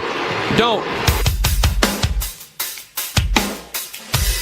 Yeah, back here on the Sports Hub. Matt Dolloff's here. I'm Joe Murray. Got Jeff Williams with us. Yeah. So, as you heard there, that was Lou Merlone and the guys on the call on Nesson. So, Trevor Story checked his swing. He really did check his swing. Yeah. But CB Buckner just called him out. Never checked with the first base coach. That's why he was livid. Had nothing to do with ABS or reviewing or anything like that. And they were out of challenges because Roman had the one earlier that you referenced. So, I have looked it up. And an umpire can overrule a check swing call made by a base umpire. The home plate umpire has the authority to make the final decision on a check swing. Umpires may consult each other if there's an uncertainty about the call.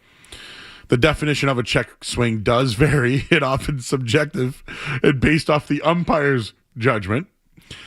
Players and coaches can appeal a check swing decision to the umpire crew. But they ran out of all their appeals, obviously. And, well, would you consider that fairness of the game? That's a little too subjective for my liking. And that's what the summary of what a check swing is. I've never really known that. Now that you laid that out for us, I never really knew what a check. Oh, you always check the guy down the line. Is it a swing? If it crosses in front of your body, it's a swing? Is that how it is? So it crosses the plate? When you look at it, when you look at the call, he checks swing. He didn't even have to hold. Defending the Red Sox. This was like a routine, like he wasn't. It wasn't even it was like a fake check swing. It's not like he even had to hold up on it. And he ruled that he swung the bat. In a way, I kind of liked seeing Trevor Story have a little fire. He's very stoic, Yeah. So I'm glad, and they held him back. They need him. They held him back, and Cora was the one who got tossed. And it was such a simple toss. It was like, get out of here. So CB Buckner, I think, knew he was wrong. I think CB Buckner used his control, had a bad day, and used his control. And I wish that he checked with the first. I wish they talked about it. I've never seen that before, Joe. I didn't know you could just make your own ruling. I thought that they always check with the first or third base umpire. I assume he's the crew chief because he's been such a veteran for so long. They probably had talked about that at the game after the game last night, right? And maybe he was like, "I had a bad day. Maybe I should have looked at you guys." And maybe he says that. So when he's at first base today, do you think they're going to check with him down the first? He's now going to have the decision if it's a check swing or not. This is the problem with the game now. There are guys who've been doing this stuff for years that can't adjust to a new system and now can make judgment calls. Out. CB Buckner, bro, you better start thinking retirement. What's your retirement plan? You should call it a portfolio guy tomorrow. I know that's the whole plan is we're going to bully these guys into retirement.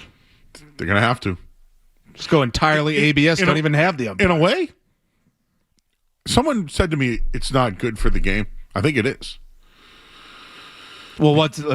Why is it not good? think we all have to be on board.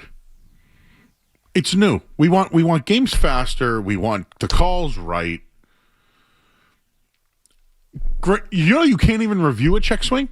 That's another thing they need to consider. Yeah, no, they were talking about that on the broadcast, too, that I think they are trying that in the minors or something, so they might introduce that next year. So you can also challenge a check swing. Yesterday was probably a really good data point for the league, right? Like, so many things happen. You got to check. You can't check a check swing. The umpire really does have final authority. Like, there needs to be a lot of written. This game is going to be a huge data point for the future. But do you like ABS? I usually err on the side of I'm okay living with a bad call from time to time. Like, I get it, you have the technology, you can correct a really obvious, egregious call, especially if it comes in a critical point in the game.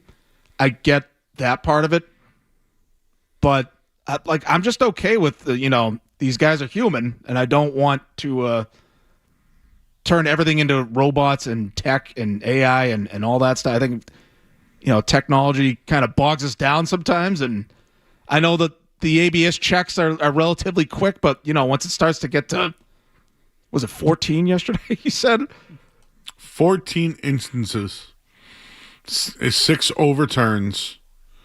Actually, I didn't even get the final. That was just through the 7th inning. I didn't even. So I guess I didn't mean, even get to the rest of the. And you know that you get. I guess literally, you're only adding like a couple minutes to the game. So I guess it's not that big. It's a deal, so fast. You know, it's kind of like a video game actually. You know how they have the square in the video game, or like you're watching on ESPN. You know how they have the live track thing. Yeah. It's just as simple as that. Did the ball hit the square or not? It didn't. So I guess from Lou told me that you can't see in the booth. They don't give them the ABS. So they only react to whatever happens. We can see it though if you have the NESN 360 app. See, I think they need to tweak it so it's more like the NFL or the NHL where you really got to think twice about challenging. Like it hurts if you lose a challenge. You don't want to lose a timeout in a football game. You don't want to go on the penalty kill in a hockey game if you lose a challenge. Like I feel like there needs to be a little bit more of a penalty than just you lose your challenges for the day. I don't know what that would be. I'm just throwing that out there. The other thing is, what is a swing? Like, the umpire can say whatever he wants. What's a check swing? What is a check swing? There's a lot of things that, like, didn't make sense yesterday that I have questions on. You got the sniffer out? I got the sniffer. Dude, what if he never swung the bat at all? And he said, check swing. What is a check swing? No, you need to have him committed at that point. No, but I mean, even if he went like this and brought it back, or like faked it and brought it back, what if like the umpires can rule whatever he wants? And if they put in the automatic check swing system, what if he hits like the tripwire, accidentally checking his swing? Yes. It's like, yep, you swung the bat. The robot said so. We need a tripwire. That's what it feels like to me. You know what, though? It's making baseball interesting again. I'm watching. I'm in. I'm, like, in on this because, again, it reminds me of wiffle ball. In the backyard, you hit the screen. It's in there. But we didn't have check swings, though, so that's a different, you know. It's the most accountable we've seen officials in any major sport in a long time. I think that's why the fans are loving it because I don't want to blame the refs. I think outside of like a very few unique cases, like the refs don't actually impact the outcome of a game. Like the Fail Mary is one of not many examples in history, in my opinion. Yep. Oh yeah. So I don't blame the refs, but they are bad. They do kind of suck. I'm not saying they're doing a good job. And the Red Sox did not lose yesterday because of this. They did not. If anything, the Reds did get bailed out a little bit in this one. Hey, we have to break, everybody. I see you guys. People want to talk about this ABS. So we'll get to you guys coming up in a minute here. This hour of the Sports Up is brought to you by Valvoline Instant Oil Change. Enjoy quick and convenient vehicle maintenance this month. Visit NewEnglandOilChange.com. You'll save 15% off your next drive-through oil change at Valvoline Instant Oil Change, the official oil change of busy people. It's so funny. Once I told the people to hold on hold, they both hung up. So I now put it upon you guys to call back in 5 minutes, and we'll talk to you guys about the ABS because are you in or out? How about that? In or out on ABS? We'll do that next on the Sports Hub. Boston's home for sports. 98.5 The Sports Hub.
TD Garden.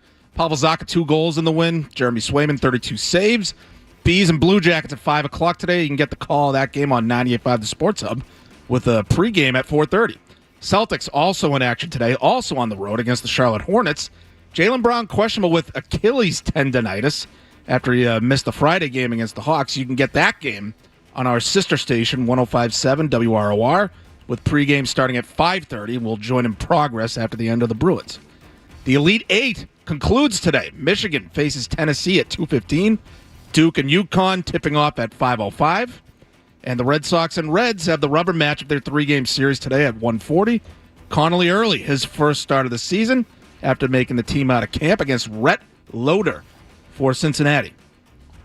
Sports Hub headlines brought to you by Awaken 180, a no-risk, all-rewards path to real weight loss. If you're not happy with your results in the first week, get 100% of your money back. Awaken180weightloss.com. I'm Matt Dolloff on Boston's Home for Sports, 98.5 The Sports Hub. Next check of the headlines at 1 o'clock. The Sports Hub. 3 legendary franchises on one legendary radio station. He scores! It's the Sports Hub. Boston sports, yeah, we got that covered. 98.5 The Sports Hub.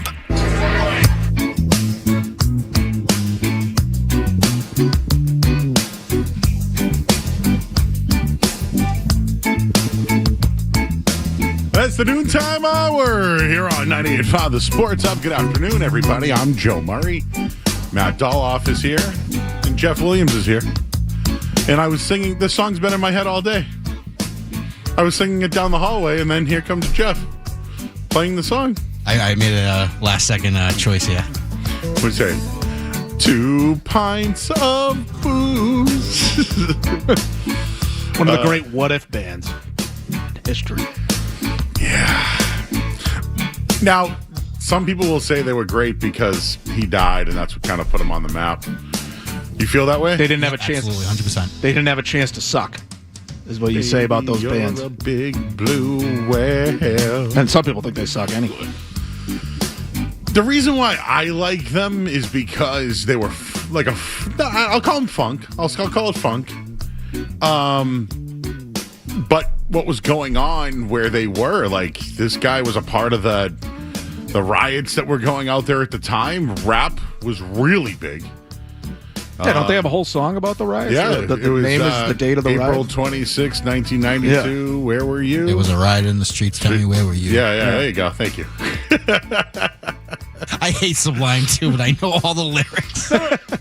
There were some good songs. People love Santeria, and what was the other one there? Wrong Way. Wrong Way was cool because it was 2 minutes long. What I Got with the 2 different versions. Smoke 2 joints. Smoke 2 joints rules. Yeah, I think people just like you're in or out. To quote Joe Murray, you're in or out on the whole stoner music culture thing. Listen to me. If you pop Sublime on, I'm gonna listen. When you grab a hold of me, I'm going to WrestleMania next month. Oh, are you? Nice. Yep, April 17th, 2 nights. So last year when I went, there was wrestling fans and there was Grateful Dead fans because the Dead was there. Dead and Company were there. At the Sphere? Sphere. So imagine wrestling fans and Deadheads on the strip all weekend long. So I had to look it up this year because it's in Vegas again this year. Next year it's in Saudi Arabia. I don't think I'm going to make the trip. Don't think I can. I don't know if I can afford the trip to Saudi. Yeah, that's a bit much. Yeah. I don't think I'm going to make that one. Asking a lot of us at that point. They really are. Well, I looked it up this year, and who's playing at the Sphere that weekend? Did you see this yet, Jeff? Fish. Oh, my God. Even stinkier out there. So, again, it's now going to be fish heads and wrestling fans. Do you think there's any crossover there? Do you think there's any crossover between fish heads and wrestling fans? I don't think so. Very limited, if any. Do you think anyone goes and trips on mushrooms at a wrestling show? Has that ever been done? Yes, it's been done. I'm laughing at was this you, Joe? Have you done this? Listen, I have done mushrooms in my lifetime, but it was during my 20s era. Early 20s. The experimentation. Yeah, I would go to the Pink Floyd laser show at the Museum of Science. Typical, yeah. Oh, I love them. Would go through the car wash. That was always fun. Through the car. I walked the golf course once and saw the orange fox 15 times, thought it was chasing me. Watched Apollo 13 and wondered if they were going to make it. Really, all mushrooms, just for the full record, all mushrooms are food poisoning. And it gives you that visual effect. Yeah. But you really feel like crap the whole time. Now they have it. It depends on how much you take, Joe. Well, I have not done them in 20 years, but or it might have been that Tool concert once. Anyways, but they're now chocolates that you can get them right out of dispensary and they're chocolates. So they're more I don't know if they're controlled is the word. No. When I got them, they were off cow poop. Yeah, no, that's the thing with weed and mushrooms. It's it affects everyone differently. It's very hard to control something like that. It very much does. Hey, this all got started because of Sublime. There we go. They led me down the marijuana trail to the mushroom trail. It's about as far as I got, though, in my lifetime. So I've been to the Bonnaroo Festival 3 times. Oh, Bonnaroo, yeah. I believe it was the second time I went. We saw Wiz Khalifa. He is a very strong proponent of smoking weed constantly all day. In between every song, he's like, yo, who's getting high out there? Who's smoking weed out there? And it's like, dude, everybody is. Everybody. I can't tell you a show where there has not been marijuana. No, there's even indoor. Yeah. I can't remember. As soon as those lights go down, the smell. Is it still that though? Are people still hiding it? Again, I think the last show I went to was Bush Jerry Cantrell at the Seaport there, which is a nice little venue. You ever go? It's pretty nice. Wait, what? It's right at the end of the Seaport. I've been there. I forget the name. Pavilion. Pavilion. Yeah, I haven't been there in a while, but I've been there many times. Decent seats everywhere. It's a nice. I'd like a nice outdoor summer concert that you don't have to drive all the way to Mansfield for. Right. Anyways, what were we just talking about? You had something, I thought. Shrooms? Oh, yeah, mushrooms. Yeah. Oh, they're chocolates now, right? Is that what they are now, Jeff? Yeah, there's chocolate. There's gummies, too. Gummies? I like to soak them in lemon juice and then just drink the lemon juice. Really? Does it have an effect? It's called lemon teching, and makes it way more intense. Sorry, Joe, but that wasn't a real McGriddle you ate earlier. Yeah. There was a little extra flying something around on. Hey, you ever notice now, there is, I'm a fat guy, so people always try to sell me stuff to lose weight. It's a true story. But some guy tried to tell me that there's these mushrooms that you can eat that help your gut. Mm-hmm. Do you know about these? I've had that fed to me in the Instagram. Yeah, the algorithm, right? Yeah, me too. Yeah. Well, no, some guy told me that if I drink it every day, it will help my gut life. Yeah, just drink it 3 times a day. It's $8 a bag. You can afford that. It's fine. So you've seen it too? Yeah. Okay. TikTok has a crazy algorithm, huh? I don't use much TikTok. I love TikTok. Do you know why I love TikTok? Because Twitter, anybody can say anything to you.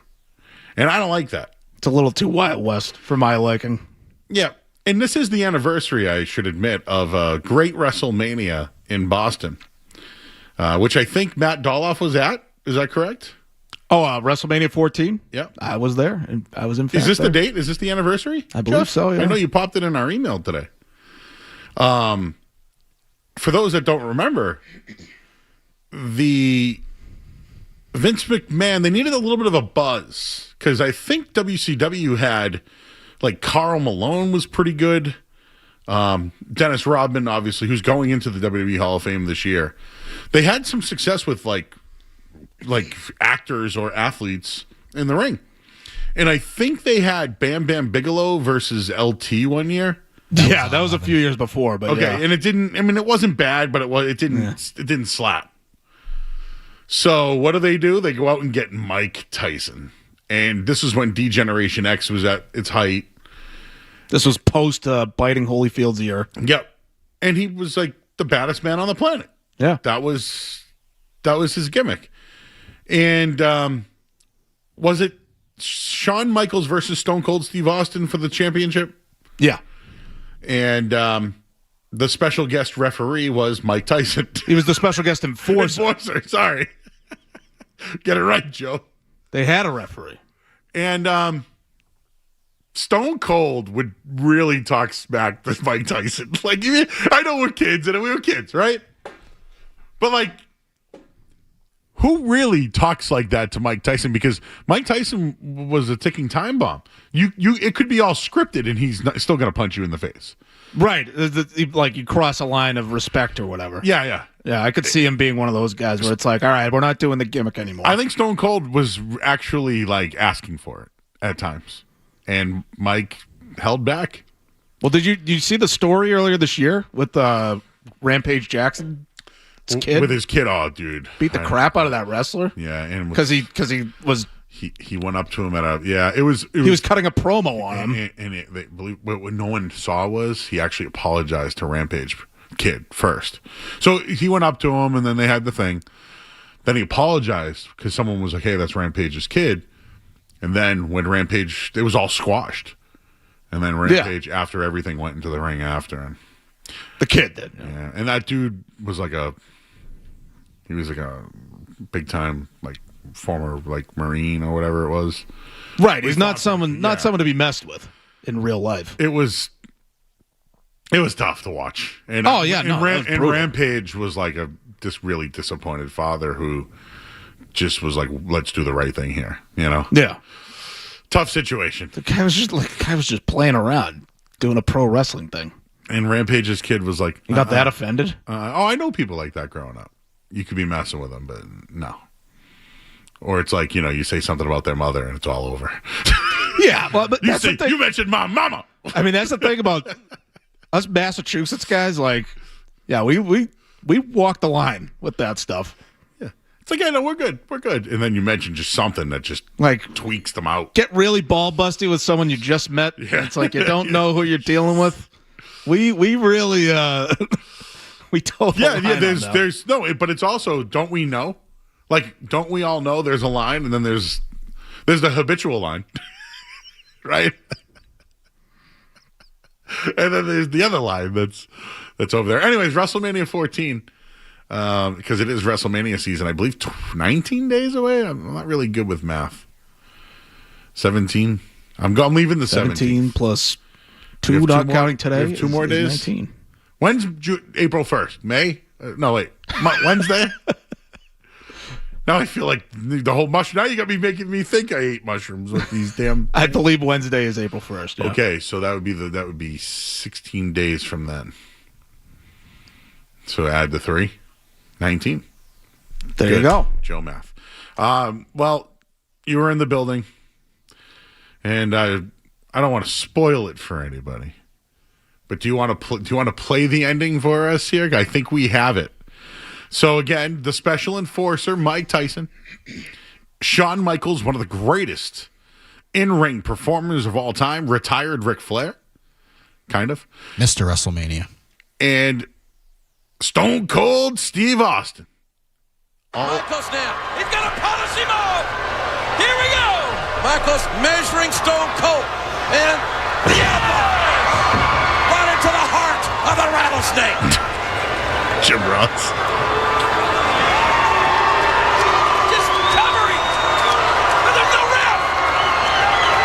May be tuning up the band for some sweet chin music, King. He brought his own band. Yes! Michaels getting there ready. He's put everybody down with sweet chin music. use it. And he has put Austin down before as well, as we know. Austin back up somehow. Austin ducked it. Austin going for the stop. And Michaels counter. Michaels going for another kick. Austin, he got it. The starter.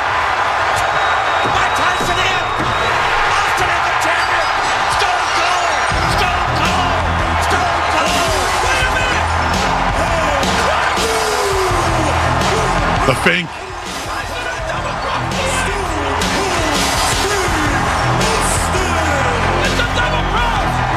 He double-crossed him. Yeah, because remember, Tyson joined DX. He was wearing the DX shirt, right?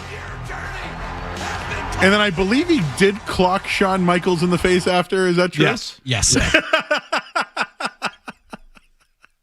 The one thing that always bothers me about that is Tyson went a fast counted. The fast count. I was just about to bring that up. Because that changes. It wasn't. I don't think he was supposed to help Stone Cold that much, right? Well, was that built different in? than CB Buckner behind the plate on a check swing? I mean, did they book it that way? I'm not sure. I think he was probably supposed to count the 3 because of the ref bump, but yeah, he got too excited. Right? No, he was supposed to do the count, but he counted it like they were in cahoots. Yeah, he was rigging it. Imagine if he was in the boxing ring and got knocked out and they called it that fast. He'd be pissed, right? Yeah. Don King would be all over it. Right. You know what? It is wrestling, though. So it's really... I mean, when Hulk Hogan turned on WCW, do you know that it was Scott Hall who counted 1, 2, 3? Who doesn't matter who's really doing it, right? In the end, it doesn't matter. The 1, 2, 3 doesn't matter who it comes from and how fast it is. That was every NWO match for like a year. It would just end. Like they wouldn't. The ref would be dead. Yes. And everyone's throwing trash in the ring. That was like every week for a good year. Well, it is WrestleMania season, and it was in Boston. I wonder if that kind of saved the WWE at the time, because they were in like a competition with WCW. That was the start of the Attitude Era, and what was it? There's that famous story that Kevin Nash tells when Kevin Sullivan, the day after WrestleMania 14, he goes over to Nash. He goes, "You feel that? The water's getting cold," meaning like the Titanic. They're about to hit the iceberg. Oh, I like that line. I've met him. He's the man. Well, he's Kevin Sullivan I think or Nash? Both. Oh, Nash is still with us. I did an interview with Kevin Nash for 98.5 The Sports. It's up on the website. You can check it out. I did not know about this. I need to go check that out. Yeah. Kevin and I are pals. Yeah, no, they were starting to catch them in the ratings at that point. NWO was getting stale, and then they had all these exciting new stars like Stone Cold and The Rock coming up. Yeah, the tide was starting to turn at that point. It was, and there it was. You feel the water, and it was right there. I want to take a couple calls on this. This is good. Nick is in Acton. Nick. Hey guys, how you doing today? Good. Good. All right, awesome. Big fan of you guys. I just wanted to let you know you were talking about Fish and WrestleMania overlapping. I know for a fact there's a ton of Fish fans who love wrestling. I still watch, not as much as I used to when I was younger. AEW's kind of got me back into it, but my buddy is going. They're going to do it. Him and his son. They're going to do a night of Fish, and then they're going to do 2 nights of WrestleMania. Oh. So there, you'll see a ton of Fish fans there, man. If they're not going to the show and they're there and they can get in, they'll absolutely do WrestleMania. And like Fish fans aren't like patchouli wearing, patchwork wearing people anymore, man. They all aged out. They're all in their 40s and 50s and have kids and real jobs. Yeah. And is it like they Buffett? usually just blend right in. Am I thinking What's Buffett that? more like parrot heads than deadheads or fish heads? I guess. Well, there's that element to Fish, but like 20 years ago when I was in my 20s, like there was more of that, that type. But like if you saw me on the street, you wouldn't think that I was a Fish fan by any means. And I've seen them over 250 times. I mean, they're my most favorite band in the world. So like, but they're not as bad as Deadheads, I don't think, at least. And Parrot Heads are just drinkers, so like they're obnoxious all the time. But Fish fans are pretty good people, man. You'll have a good time with them. And if you're out there, go see a show. They're a lot of fun. All right, dude. I went to the Consumption Lounge last time. So they have a big, gigantic dispensary. And Mike Tyson had a brand called Undisputed, so I was like, all right, fine, whatever. And then I got the Tony Soprano. Well, then you can just go upstairs and consume. And I played Monopoly and Guess Who for 3 hours. By yourself? No, with other people. and other people. You're getting up and walking around on the other side of the table. They had a DJ. And yeah, so basically I'm up at a consumption lounge. Wait, where was this? This was in Vegas at a place called New Woo. Oh, okay. So basically you go to the weed mall, you buy the weed, then you go upstairs and you smoke it and you indulge with other people. Well, I was gonna go to Fremont Street, which is where all the lights are and everything that. Yeah. I couldn't do it. I had to go back. It was I don't know if it was the altitude or the marijuana. I don't know what it was. Maybe it was both. But I was I gotta go back. Yeah, I'm not surprised what he said about Fish fans. The only Fish fans I know, they're chill people, and they really are about the music. They really care about the music and the shows and all. I think Deadheads and Buffett fans, they just kind of want an excuse to drink and do mushrooms. That's what it feels like to me. I'm not an expert, so you can. I might be wrong about that, but that's the sense I've gotten. Do you remember something else about WrestleMania 14? Was Pete Rose came out? Remember? Joe, I think you underestimate the amount of things I know and remember. Of course, I remember that. Yeah. And then Kane came out. This is I was too young to even understand the significance of Bill Buckner. Oh yeah. He said Bill Buckner gave me the tickets, but he couldn't bend over to pick them up. Oh. And then Kane came out and tombstoned him. And Kane was the biggest heel at the time. What did Pete Rose get for that night? Think of the money, because Vince pays cash. How much do you think Pete Rose got to fly into Boston, do that hit about Bill Buckner, and then take a hit, take a bump? 5 figures? I got to say 100 G's. 100? Maybe it's up. Maybe is there an answer for that, Jeff? So it looks like he got paid $50,000 for WrestleMania 15. That would have been my guess. Done. Yeah. Would have done it too. So now that he's dead, I can say the story. But I went. He can't defend himself. Exactly. So now I'm gonna. I go to WrestleMania every year, and when I went to WrestleCon, it was buy a package between Pete Rose and Ric Flair. So I bought the package to meet both of them.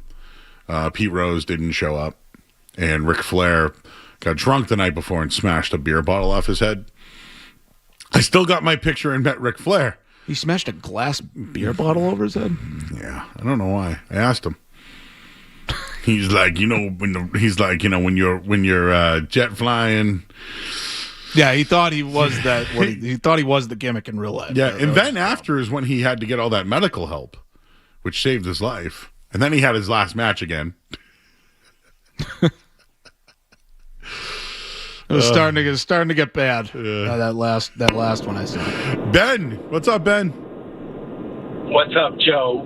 First, you have to go to Fremont Street. Really messed up. That's the way to do Fremont Street. And then, as far as WrestleMania, I think you're misremembering DX a little bit, because the night after WrestleMania 14 in Boston, Michaels was gone, and that's when Sean Waltman came back, and he famously said about Hogan and Bischoff that if Hogan dropped this show, Bischoff would go so far up his ass that he'd know what he had for breakfast. Yeah, that was a good line. And it's funny, I do mix up sometimes my wrestling history because it's all over the place. But you're right, Shawn Michaels went away, and they brought X-Pac back. And that's when they had the Road Dogg was kind of talking a lot, right? And then Triple H became the guy. Yeah, no, they reinvented DX overnight. Yeah, Triple H became the new leader. New Age Outlaws were kind of their own thing. Before they invaded WCW as well. Yeah. Yeah, and I can't even remember what was going on in WCW back then. It was they were just rehashing the NWO. Yeah, it was just every night it was NWO at the end of the night. Yeah. And it was too. I one day I would like someone to. The Simpsons. You can see all the Simpsons characters for all time. Yeah, I would like to know all the NWO members. That's a lot. I know. Who has more, the NWO members or Simpsons characters? Oh well, the Simpsons. They go deep. Yeah, they do. Who's the Mo Sislak of the NWO?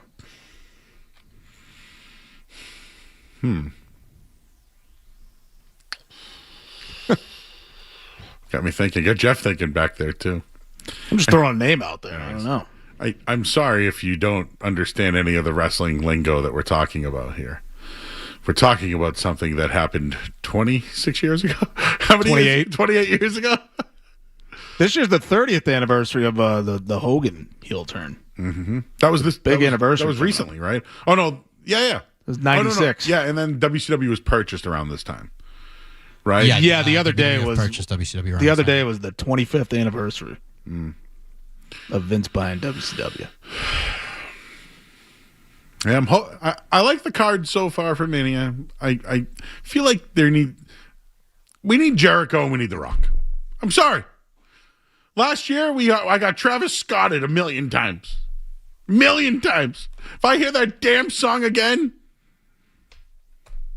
what is it called? Fiend. I don't think that went over well. I don't think we're getting Travis Scott again. Out. See, I went to AEW. One of the last times they were here. Jericho, he's a little lost a step, but he can still kind of do it. Still got it, and you know what? It's charisma. It's all the charisma. Mm-hmm. Somebody just said, "Fun fact." Oh God. Someone said that Sublime got the wrong date of the LA riots. My only thing is I would take their advice, their thoughts over mine, though. Play it. Just play the whole thing, why don't you? Fiend.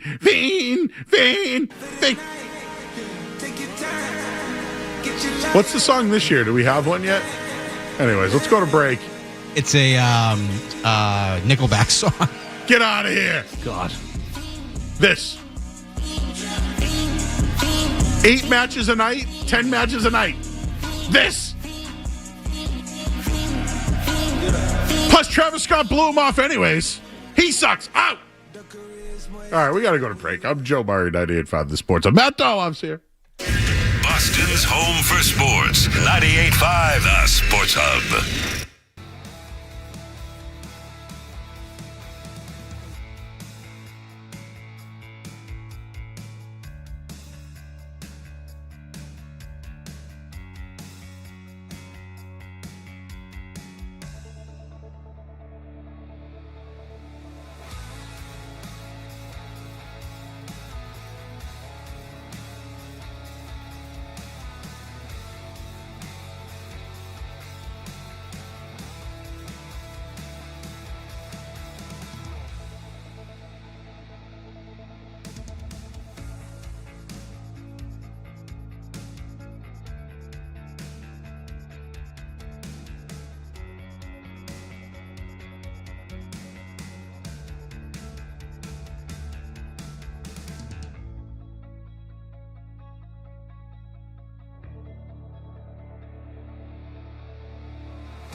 Back here on 98.5 The Sports Hub. I ate the hotcakes. They were good. Gotta tell you. I mean, I've had better pancakes. I'd go to In a Pickle or something like that, but remember the chicken and waffles I brought that day? I was just thinking of that when you brought them up. I was thinking about that today, Matt. I was like, do I go all out? I'm full, though, dude. I don't think I can eat later. I got a $5 big breakfast meal today at McDonald's. I'm floored. I'm floored how much the food that was for $5. Mickey D's will do that to you. And again, I've been pretty good at not getting the fast food. So I had two things for you. Did you see Drake May throwing those footballs at the Charlotte Hornets game?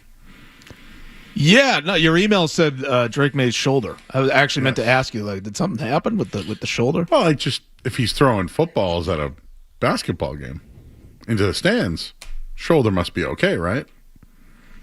Yeah, I think it was always generally okay. It was banged up. It wasn't a serious injury. Super Bowl wasn't good. Remember, can you finish, bro? Can you finish? I don't think he could feel his arm in the first half. Oh, is that why he did better in the second half? It might be, yeah. So they shouldn't have shot him up, is what you're saying? I mean, he's got to be able to manage that and play through it. And I think it was manageable enough for him. If it's not keeping you off the field, you got to play through it and play at the highest level. I'm not going to make excuses for the franchise quarterback, even though he's young and doesn't have a great offense around him. Well, if you ever want to write a think piece for 985thesportshub.com, is Drake May's shoulder fine? I think so. And I did talk to Zoe. I would call him an expert. Guy knows a little something about playing around the team every day. He told me, yeah, Joe, why would they send him to here, and there if he had a shoulder thing? Which made me back down. So I'm not trying to stir the pot of Drake May, but, like, are we forgetful that there was a shoulder injury there? Like, we're just – because, again, it's great. He's throwing the Charlotte Hornets, by the way. Very good team. Very good team. Yeah. Con Knippel could be Rookie of the Year over Cooper Flagg. Who would have thought? But he's just throwing footballs around. Good spiral. Look good. Shoulder. My analysis, he looks fine. Right. Well, was there like a groundswell of people? Why is he throwing footballs? Just me. Oh, okay. This is the Joe Murray straw man experience. The Joe Murray nighttime straw man argument. It's the opening act for Fish. That's right. The Joe Murray straw man experience. No, I don't know. Like, is Will Campbell's knee fine? I mean, look, if they don't need off-season surgery, then they're fine. Mm-hmm. Well, I said that about Romy Gonzalez this year with his shoulder. And guess what? Now he got shoulder surgery. Yeah. So I'm trying to be consistent here. I said it about May. I've said it about Romy. Two different guys, two different sports, I'm crossing the sports. Yeah, but injuries are injuries. Remember Rafael Devers last year didn't get shoulder surgery and he started over 16. He was horrible. But it's different when the reports are like he's getting a second opinion, he's mulling his options. You're right. I'm pretty sure Drake May said, like, the first time he spoke after the Super Bowl, he's not going to need surgery. Yeah, I know. Yeah. I'm just concerned. I heard Magic Johnson say that once, so that's why. I'm more concerned about the blocking in front of him, which they addressed, so I'm happy with that. Vera Tucker. Yep. Good when not injured. If you want, what I'm concerned about is Vera Tucker is arguably their most important offseason signing, a starting offensive lineman, and a really good one if he's healthy. But that's the key. And their biggest, most important offseason signing is probably also their riskiest. So that's what I didn't love about the offseason. But Vera Tucker, he's on the field. He's going to be good. I like him. And they just moved the center, Bradbury, for nothing. 5th round pick, to be exact. Yeah, I mean, he's a 29-year-old center. Yeah, you're not going to get much. They were going to cut him anyways. Yeah. But he had a good year. I actually want to shout him up. He was pretty good. We all thought he might have been washed. And he started every single game. I can't. I'm choosing to not believe anything I see at training camp after last season. Travion Henderson and Pop Douglas lit it up. Bradbury was a sieve. And then those two guys, well, I guess Henderson had some good games, but Pop every year now, he he lights it up at training camp and then doesn't do much in the regular season. So I'm not going to be sold on him anymore. But Bradbury, for him to turn it around the way he did, that was striking. So I'm not going to know what to make of the Patriots when we get to training camp. And if the O-line's still getting blown up, it's like, well, I don't know. Let's get to the real games and see how it goes. Someone in chat says, I don't think the footballs he was throwing at the Hornets game were actually footballs. They weren't regulation size. They looked like they looked like the mid-sized ones that you can get at like Target, not NFL regulation. Someone wrote, looks like Mother Nature caught up with the Celtics tonight. Yep. Magic Johnson. Thank you, Magic. Do you remember the clip where he said we got blew out? Yeah, he got blown out. He got blew out. I can't find that. I think he had that scrubbed from the internet because he was embarrassed. Are there any Magic 8 balls back there? Get the old Magic 8 ball, shake it up. Jeff, if you can find him saying we got blew out, that would make my day. That would make my year, maybe. I am reading our friends in chat. YouTube.com. Search 98.5 The Sports Hub. We have 135 people watching at the moment, which, could be, yeah, for a Sunday. I mean, people are just kicking around watching us instead of, like, mowing the lawn. Yeah. Actually, is it lawn season yet? I don't think it is, right? Not quite. Or clean the car? Clean the car? I cleaned my car today. Trying to think of the other stuff that's going on. It's cold today. It was cold, huh? Yeah. What's up with that? The breeze. What's up, YouTube fam? They're all in there. Let's talk to Brian. He's in Wellesley. Hi, Brian. Hey, Joe. How you doing? First time calling in. Hey, buddy. Hey, I heard you a few times talking about Nuwu out in Vegas. You been there? Yeah, I've been there, but I went during when COVID kicked in and they closed the consumption lounge, so I wasn't able to enjoy it. Me and my friend ended up buying something, and we rented a car and went up to Mount Charleston. Are you heading back out that way again? So I'm going just for Mania. I'm staying on the Strip, though. I was going to say, I highly recommend Mount Charleston. It's like Switzerland out there. It's like 45 minutes away and 20 degrees cooler, alpine forest. It's awesome. So something to look to in the future. But I wanted to say, yeah, go ahead. But I wanted to say I've been to dispensaries in 3 different countries and in 7 or 8 different states now, and I want to say that Vegas probably has the best in the country so far. And if you ever get a chance, I highly recommend going to Thailand. They got dispensaries on every corner, and then you can go get a full body massage for like $8 afterwards. Well, and lots of food, Joe. Look into it. Oh, I love Thai food. Thank you. And then after the massage. I hope okay. Sometimes the bathrooms don't fit me. You ever had a bathroom shortage? Like meaning size? Well, I think it's the other way around, Joe. Let's be honest. The bathrooms don't fit me.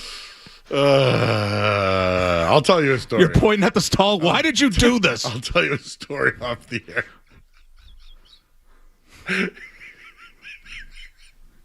Yes. Why did you make me do this? How come, are there consumption lounges in Massachusetts? No, there's actually a story, I think, in Haverhill. I think they're opening one soon. I think the first one is opening soon. Oh, that'd be cool. I'll meet you up there, guys. Oh, yeah. Get some Sparkies. Yeah, I was going to say, get some PB&J wings. I probably will try it out sometime. It's fun. It's legal. Who cares? Can Uber home.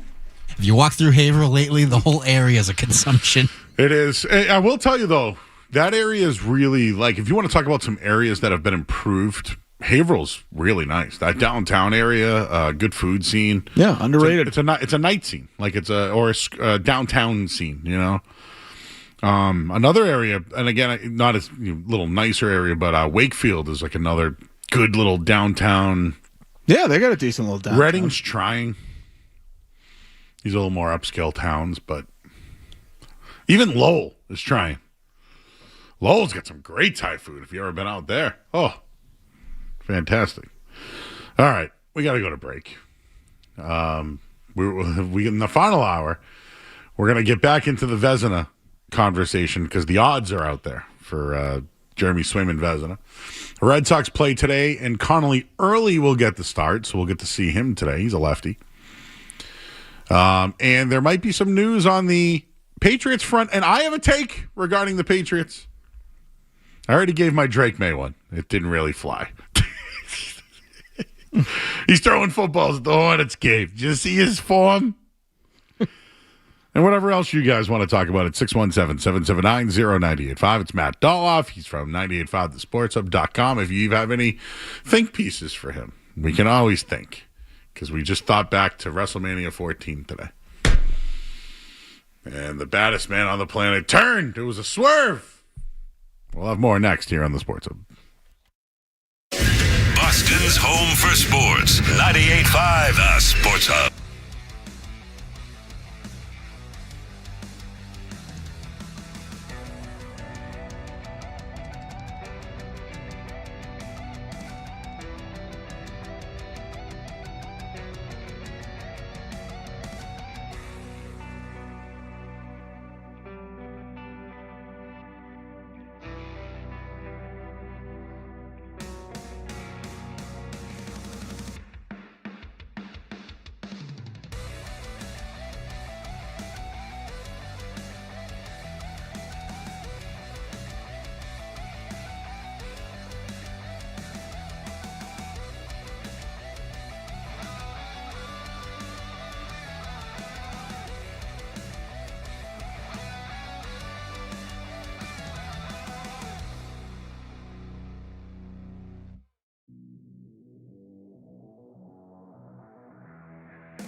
All right, back here on the Sports Hub. This hour of the Sports Hub is brought to you by Valvoline Instant Oil Change. Enjoy quick and convenient vehicle maintenance this month. Visit NewEnglandoilChange.com. You'll save 15% off your next drive-through oil change at Valvoline Instant Oil Change, the official oil change of busy people. We only have a couple of minutes here. But I find this funny. And I don't want to make auto accidents funny. Or the seriousness of driving. Or anything like that. But is it funny that John Daly, who is openly like, a drinker, a smoker, midnight toker, whatever, right? Mm. Like Tiger Woods has him beat 2-0. Like I didn't want to bring out the scorecard, Matt. Well, John Daly has never had a DUI or a major incident driving-wise? I don't believe so. I can double-check to be accurate. I thought he had something with a golf cart or something weird. Well, yeah, I mean, of course he has. But like a golf cart that's like not related to the golf course, like I have had off the beaten path. I've definitely taken the golf cart off the beaten path. I've had issues with golf carts before. Such as? Once at the, I didn't realize the weight of the side I was on was heavier than the other side. And I took a turn and whoop. Yeah, physics. Whoop. Whoop. I smell like Chris Berman. Do we have an update on John Daly? So no DUIs or anything. The only time he was actually arrested was because he was found drunk outside of a Hooters restaurant in 2008. Who hasn't been found drunk at a Hooters? Use that liner. So again, it's just, I'm being funny and cheeky. But Tiger Woods, like the greatest golfer in the history of our lives, arguably, maybe. Like of our lives, we weren't really we weren't really there for Jack back in the day. Oh yeah, of our lifetimes, there's no debate. Tiger Woods is the greatest golfer of our lifetime. Yet he has 2 incidents when it comes to vehicles. You need a driver. He should never touch a steering wheel again in his life, and not because of the deal. Because, just get a driver. That's insane to me. That he ever get behind the wheel again. We have coach services at this station. Never used it, but I'm not gonna call him if I'm, man, you ride home from the casino tonight, like like JP earlier. Yeah, I mean, he has issues. Just glad nobody got hurt. Okay, so I made my jokes.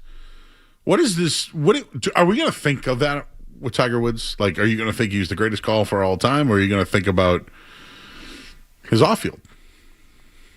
Well, this is morbid. I would only think about it if it gets him killed one day. Which is the serious. Yeah, if that's the way he goes, that might stick. But no, I'm going to remember or hurt for somebody else. As long as it doesn't end too bad for him.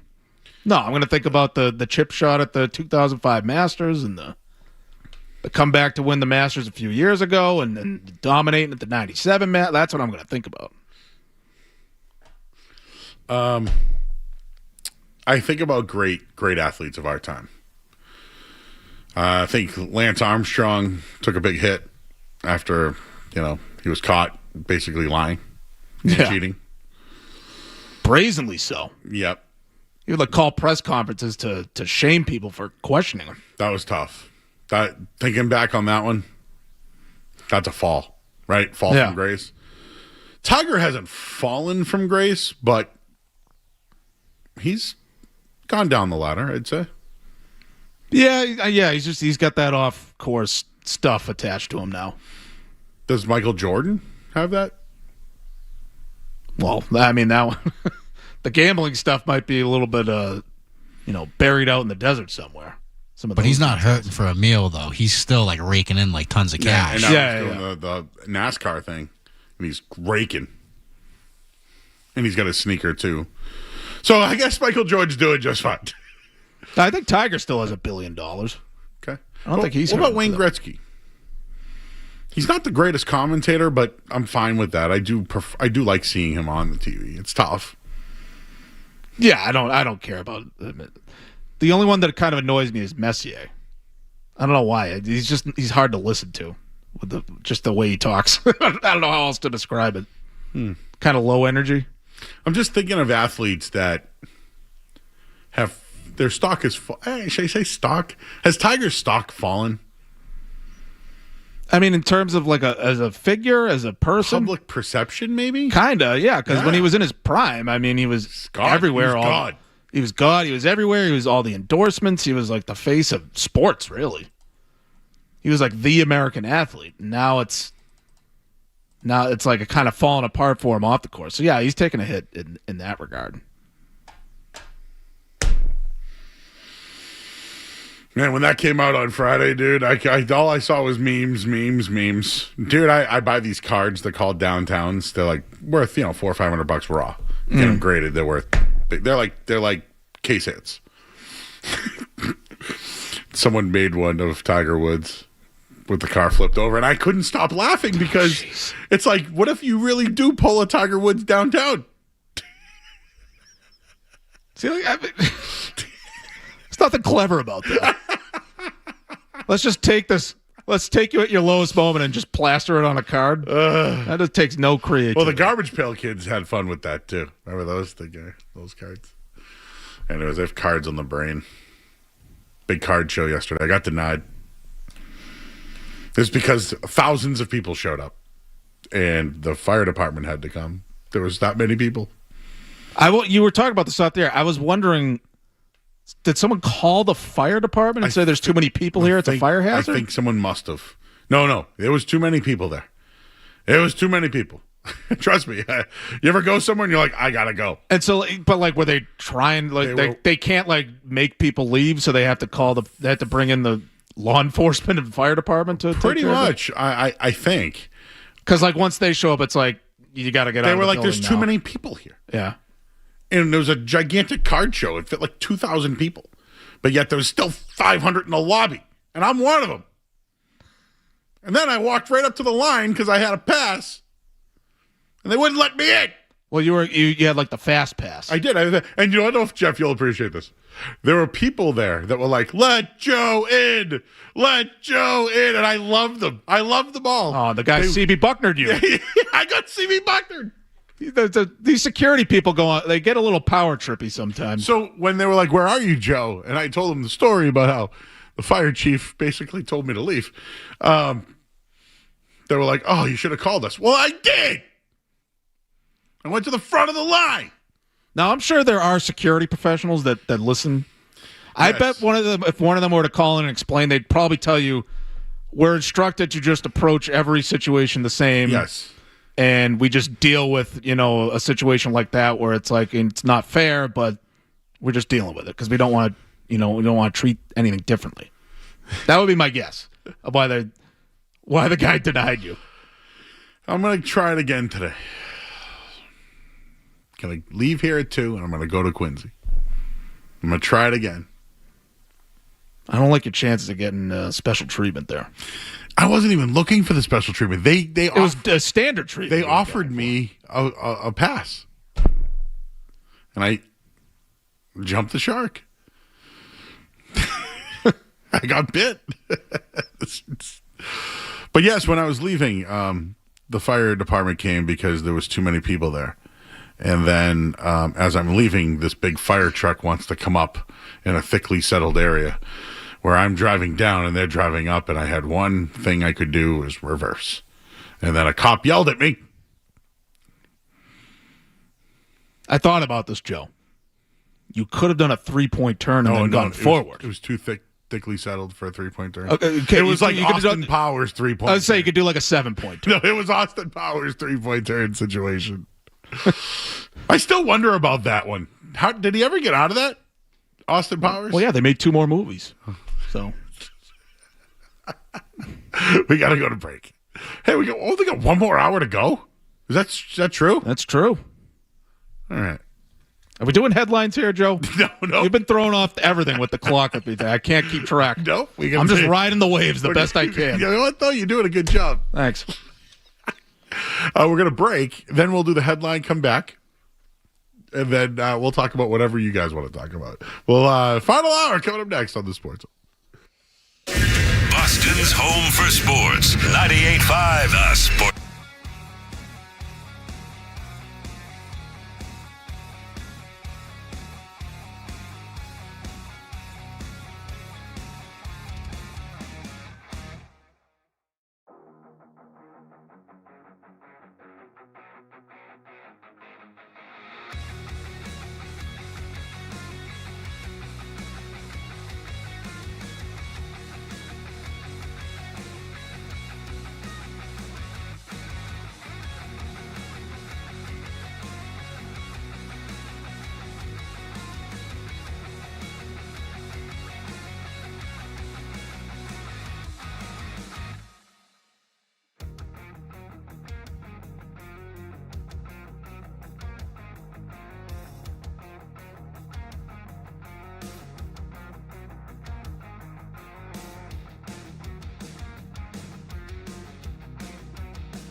Balzaco 2 goals. Jeremy Swayman 32 saves. Bees and Blue Jackets at 5 o'clock today. Get the call on 98.5 The Sports Hub with pregame at 4:30. Celtics also in action today, also on the road against the Charlotte Hornets. Jaylen Brown, last I checked, questionable with Achilles tendonitis. You can get that game on our sister station, 105.7 WROR, starting with pregame at 5:30. We will join in progress after the end of the Bruins game on 98.5. The Elite Eight concludes today. We got Michigan versus Tennessee at 2:15. Duke and UConn tipping off it at 5:05. And the Red Sox and Reds have the rubber match of their three-game season-opening series today at 1:40. Connolly Early gets his first start of the season against Rhett Loader for Cincinnati. Sports Hub headlines brought to you by Boston Prolotherapy. Don't let joint pain keep you off the court, course, or trail. Eliminate that pain with Dr. Franke of Boston Prolotherapy. I'm Matt Dolloff on Boston's Home for Sports, 98.5 The Sports Hub. Next check of the headlines at 2 o'clock. Boston Talk Sports. Break me. We all know what, but we won't say what. Yeah, worst take on these airwaves in the last 24 hours. We may not take a call today. The Sports Hub. The Bruins, the Celtics, the Patriots, the Sox, the Revs, and you. We're Boston's home for sports. 98.5 The Sports Hub.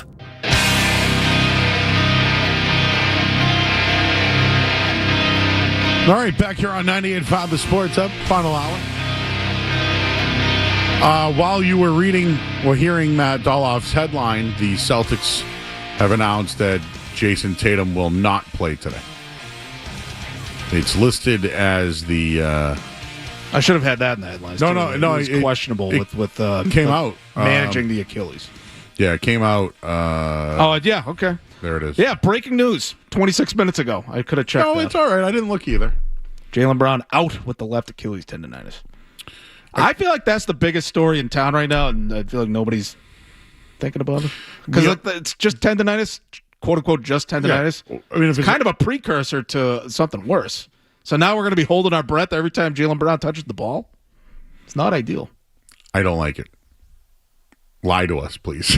No, I'm kidding. I think they tried. Yeah. They said he had like calf tightness or whatever. So the Giannis, right? I mean, Kevin Durant's probably the biggest guy who was dealing with a calf thing, and it turned into he popped his Achilles in the finals, right? I don't know if it was in the finals, but yeah, he had calf issues like throughout the season, and then finally popped. Yeah. No, I think you're right. It was in the NBA finals. Dame Lillard, I think, too. To cross sports, Aaron Rodgers had calf things all the way, and then immediately tore his Achilles the second the season started. Well, not for nothing. I'm old, so I have plantar fascia. You ever get plantar fascia? Yeah, I had it once. I had it for almost a year. So it didn't go away. So believe it or not, the plantar fascia, people just think it's like, your Achilles muscle there, heel, right? It's your calf. If your calf is not fully straight, you ever do the toe drill? You put your toes towards your face, or you get a Charlie horse in your leg. You got to pull so it's really your calf is the issue. If your calf isn't getting, I know here, Dr. Joe, but if your calf isn't getting fully stretched, the next thing that's getting the most, I guess, torque traction is your heel, which is your Achilles. So everything else hurts because your calf isn't operating at the right. So that's plantar fascia.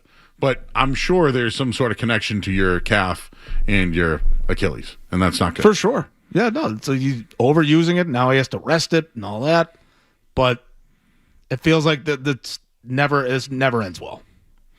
I feel like it's just now his Achilles is kind of a ticking time bomb, which we did not need. Worst case scenario is that Jaylen Brown gets hurt in the playoffs this year, and he's done for next year.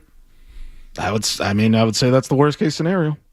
Or Tatum also gets hurt again. He hurts the other Achilles. Oh boy, we just went doom and gloom, huh?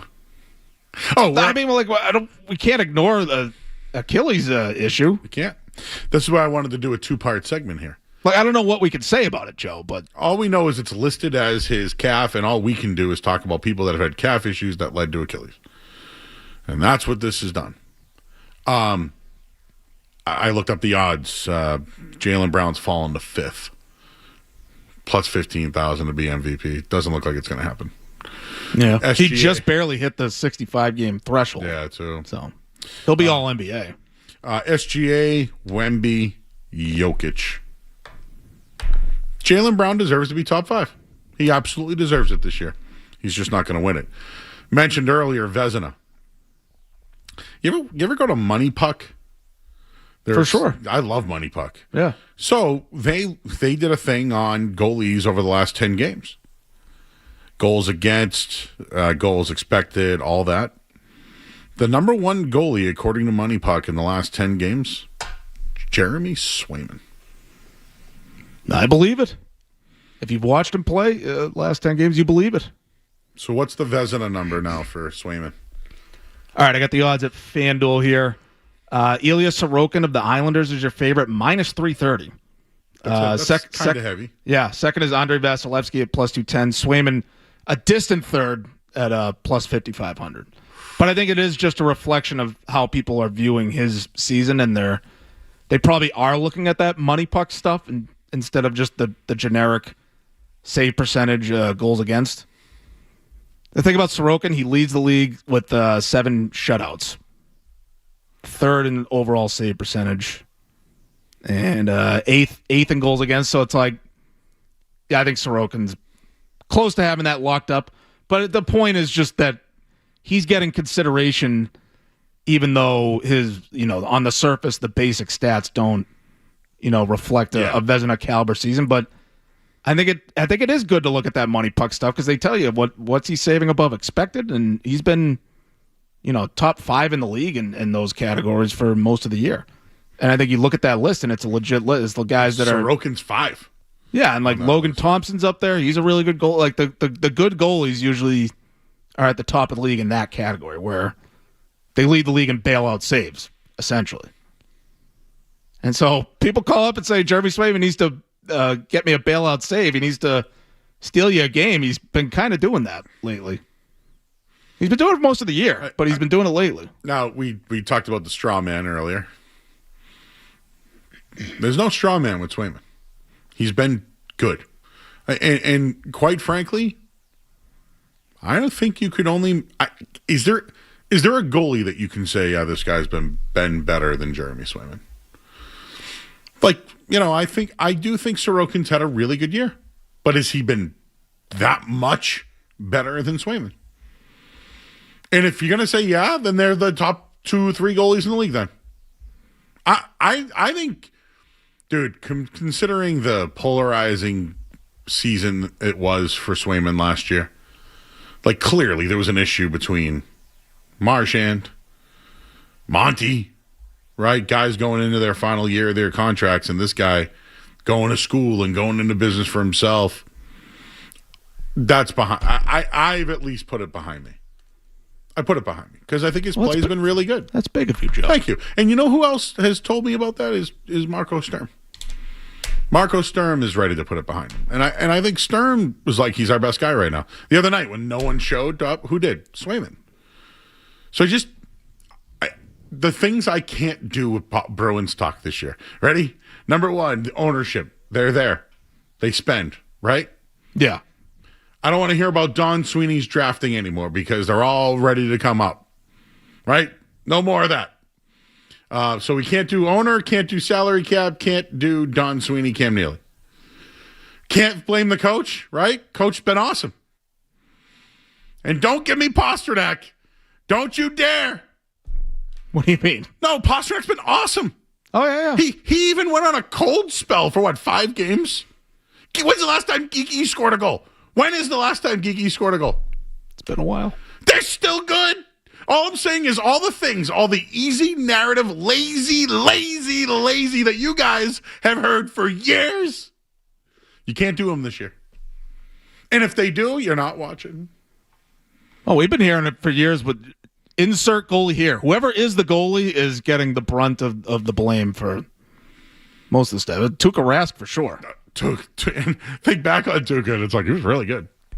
Tuukka's a Hall of Famer. Tuukka's a Hall of Famer. Can't win anybody. People talk about Tuukka like he sucked. Or it's like, okay, he didn't quite win the big one. And the best years that they ever had, the Allmark year, I blame Monty now that I think about it. When I really think back about it, I blame Monty. That year was a lot of smoke and mirrors with Allmark. That wasn't a team. That wasn't like actually the most dominant team ever. Mm-hmm. Weren't as good as that record suggested. Allmark playing better too, since his little. Oh yeah, whatever that was. That was weird. Remember, everybody wanted him off the team and this and that, and I mean, according to Twitter, according to Twitter. Anonymous people on Twitter. I will say this. It's funny because I know people say Ness and Joe now because I'm over there in home of the Bruins and whatever. I really mean these things though. I've had to watch every game and I've been analyzing all the games, and to me their biggest problem is their giveaways and their power play and playing on the road. Is there anything else I'm missing there? Well, no, yeah, the giveaways, like you saw it in the Buffalo game, like giving up, making terrible decisions with the puck at their own blue line in the neutral zone and giving up those odd man rushes. Like Swayman can't bail you out every time with that stuff. But they sewed that up last night against Minnesota. Here's the thing, though, Joe. I think they kind of did that with their forwards. The forwards controlled the game last night at both ends. They won the puck battles in the defensive zone, and then on offense, they just kind of pinned them. They pinned Minnesota in their own zone, so Minnesota couldn't get anything go. They couldn't even try to get an odd-man rush going because of the pressure from the forwards.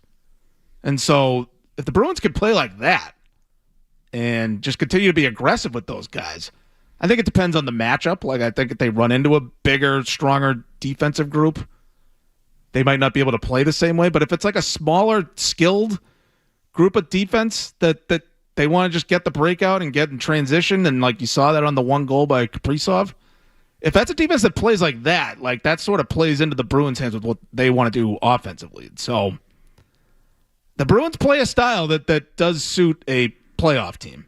That is kind of how you want to play in the playoffs. I just don't think they have the horses talent-wise.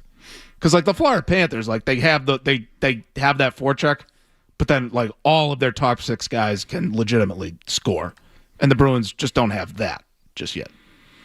All right, Matt Dolloff's here. We're talking little bees back in action on a back-to-back against Columbus today. What will happen in the back-to-back? I was so pissed when they lost the other night after beating Detroit. I hyped up the game. I was all like, guys, Saturday's going to be so big. And they won, and then that was a Tuesday. Oh. Yeah. Well, I'm not upset that they lost that particular game because you want Toronto to win, so they drop down the draft order. No, you get their I felt that way too. You get them to fall in the sweet spot with the draft pick. But yeah, no, the problem was how they looked. And even, though I will say this, the Marco Sturm effect's real. Anytime he's called somebody out or benched them, they've all responded. McAvoy even for a minute, right? That might have even happened with Swayman. They did? He was talking, I think he was alluding to Swayman not coming back in a timely manner from the Olympics. And then kind of having a clunky start, to his return. And he's really turned it on since then. So I don't know, maybe Sturm goose Swayman a little bit. And that's working out. The old goose. The goose. I said that without even knowing the origin of that term. I think that made sense. I've been on it. I like it. He goosed him. He goosed him. He needled him. I think that's what I was going for. All right, well, more hockey if you'd like to talk about it. Connolly Early makes his season debut for the Red Sox, and, well, there could be joint practices with the Eagles.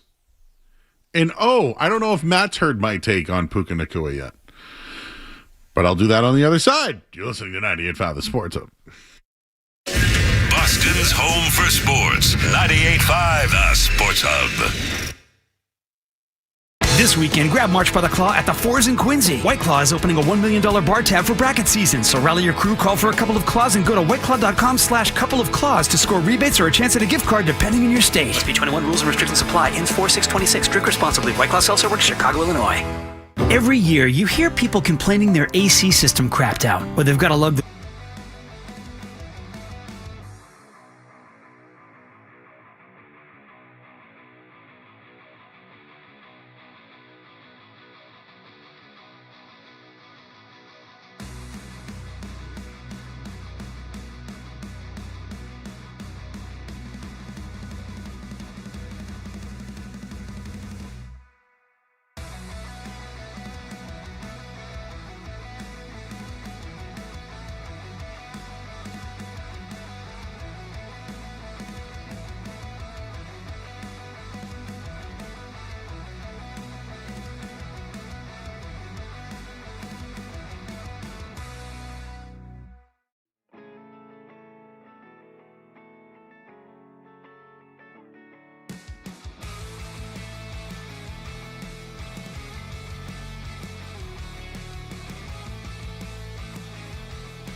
All right, back here on 98.5 The Sports. Matt Dolloff's here. Everybody read his stuff, 98.5thesportshub.com. He was at the Bruins yesterday.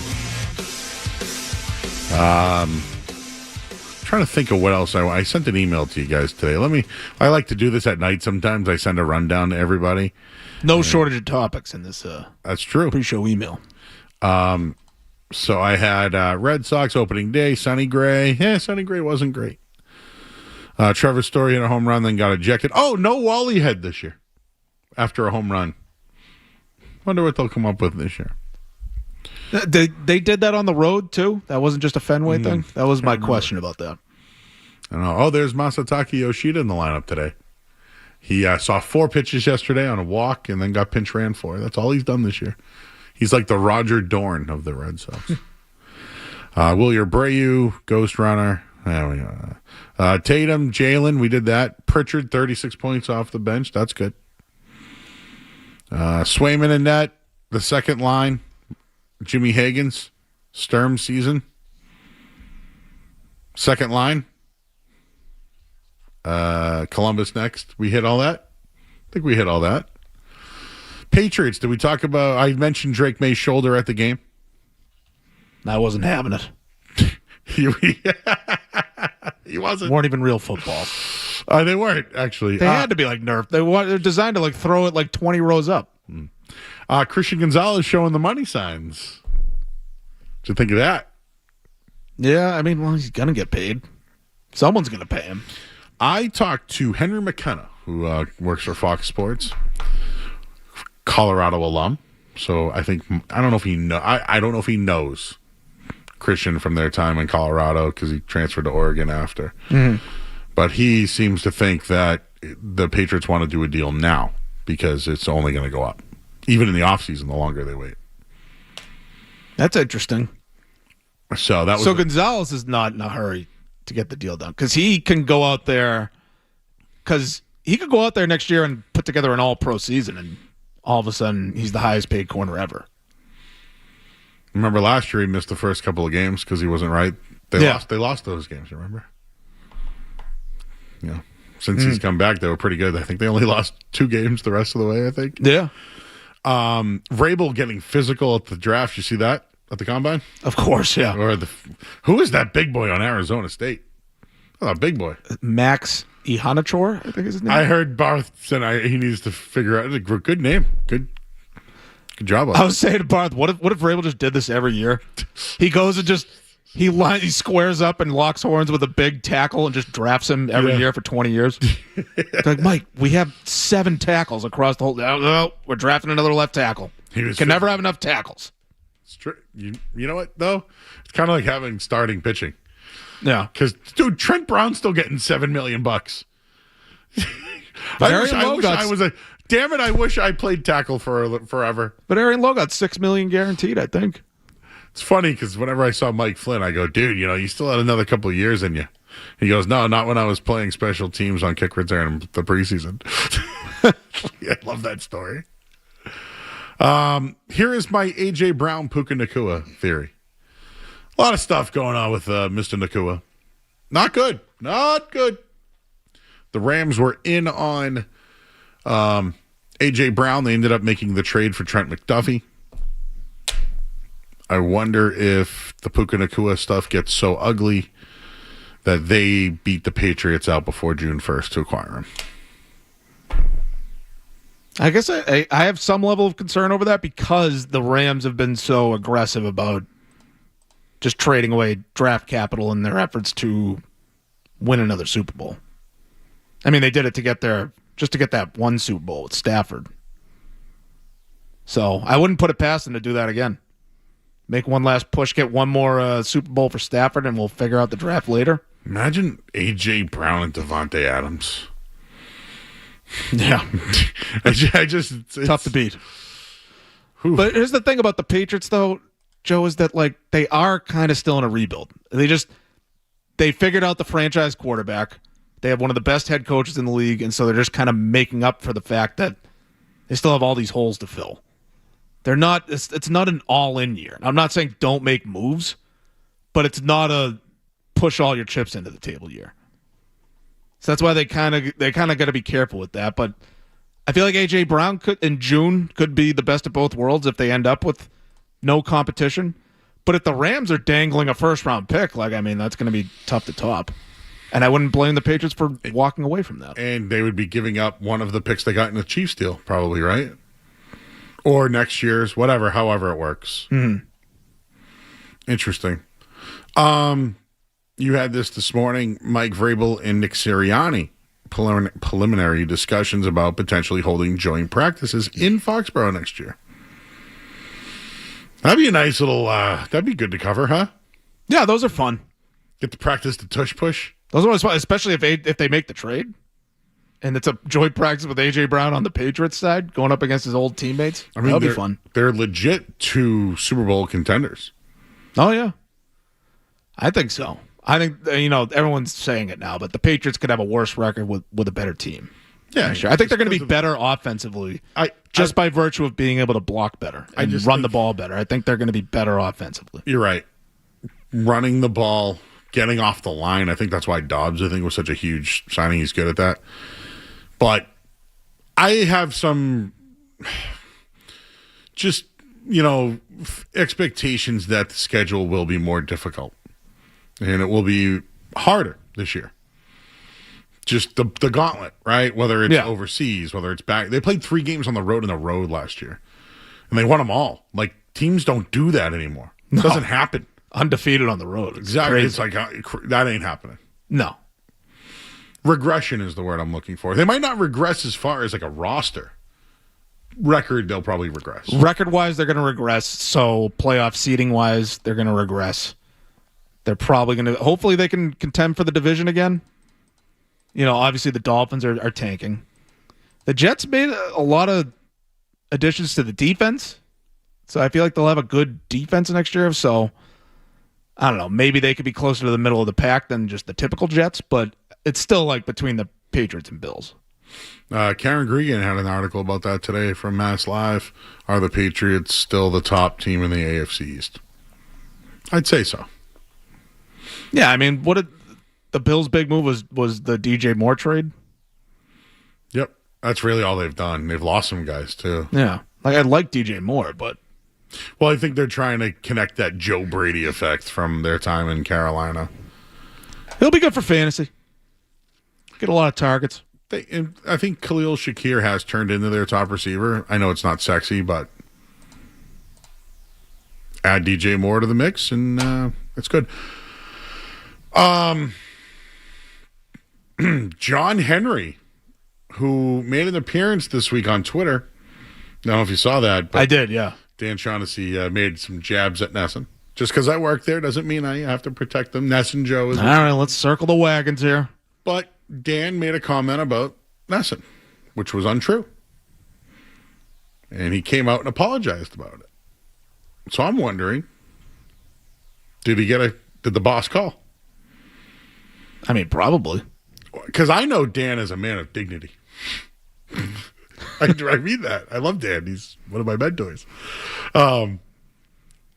But he did apologize, which is big on him. Is that what John Henry meant by historic? Oh my God, this is a historic day. You have actually apologized. Is that what he was going for? Yes. That's because I was a little confused by how it was so brief with his response. The guys have been on Twitter in years, but he wrote about that. Right, that's what made it more confusing. This is the first word.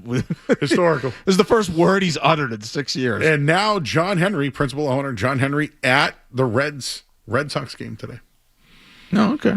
So does this mean that the ownership is there and is being represented? So we can't call it an absentee ownership group anymore? Or is he just there because it's Sunday and he wanted to avoid the Bean Festival? You hear about that? What's the Bean Festival? Do I even want to know? No, they have a big parade every year and they like their beans. Who's that? Who? Cincinnati. Oh, okay. I thought they were big on the chili. Chili. But the chili festival? The beans and the chili. Yeah. Hey, it's just chili's just chili to me. Although I do put sweet potatoes in my chili. Sweet potato. Mm-hmm. Interesting. Do you like sweet potatoes? I've never been a sweet potato guy. What about sweet potato fries? I'll eat those, Fries are fries. But. Jeff, sweet potato? Oh, I had a discussion about truffle fries this week. I did an investigation. Overrated. I'm going to eat them anyways. Full disclaimer on that. Yeah, my experience hasn't been good. Truffle fries, Jeff? I've had them before. I can't remember where, but they were good, yeah. They're fine, right? But I prefer a regular French fry. Right? Nice steak fry? Crinkle cut? I think the most underrated French fry is Shake Shack. People might say Chick-fil-A waffle. I love Five Guys if you like peanut sauce. Or peanut, whatever you call it. Or Earl. Anyways, anything else you want to add today that we did? That's the whole rundown. Did we get through everything? That is everything on our rundown. No, there's one thing you didn't get to. What's that? It was another food thing. Or did you get to it? I just when the hosts aren't listening. I didn't talk about WNBA's move to Houston. No. Nestle says 413,793 Kit Kat candy bars stolen en route from Italy to Poland. Yes, that story. Wait. So someone stole a bunch of Kit Kats? Like pounds of Kit Kats? Over 413,000 bars. I mean, that's got to be, not to do the math on the air. What would you sell those for in the street? $2 a bar? So let's say you bought into this one. Jeff, let's say it's like it's The Sopranos, right? That's all I could think of. Remember when they got all those TVs and Chris shows up? When Tony goes and talks to what's his name there about the multivitamins. Yes, exactly. So let's just say you broke in on 1,000 bars, okay? Okay, at $2. So I mean, how much? Well, you stole them. So you're in on it now. So, well, how much a candy bar these days? $2-3? $2. $2? Say, yeah. Okay. Man. This article says 12 tons. This is how much those. You like candy Kit Kats? I'll eat it, but it's not like, it's not on my list. It's not at the top of my list either. I'm a Reese's and a Starburst guy. Those are my top two. You ever notice that we have a candy jar down the hall? Unfortunately, yes. Yeah. Somebody pulled a prank on me, I think, because they put bananas and rice cakes in there last week, and I was pissed. And it was a sick joke. That was a plot against you? Yes, specifically? At least that's how I took it. We were walking in, and Joe goes, "What's over there?" I go, "Rice cakes." He goes, "What?" I couldn't believe it. There are also green bananas. Who eats green bananas? Do you like green bananas? You can't eat it. I know. Are those like plantains? Can't even know. Well, plantains are cooked bananas. You're not getting any plantains. Wait a minute. I know you. That's Kramer. See, I got the reference. Jeff got the reference. Not too right. All right. Well, let's take a call, and then we'll break. Okay. We'll have one more break, and we can go. This caller's about to filibuster us. So we have Lincoln, New Hampshire, the Celtics, jam bands, and Tom Brady, or French fries. The jam bands and Tom Brady is my choice. Paulie in the truck. Paulie. Jam bands suck, but as good as rap. Bores me to death. Rap standing in front of a mic talking nasty poetry, which is geared to the ignorant only, while you're holding on to your genitals. The street garbage, street hustle. Rap sucks, and so does jam band music. Drake May, I could tell when he got up out of that chair, when he reached for those footballs with a smile from ear to ear on his face, I said, well, before I even saw him throw, I said, I guess that shoulder's okay.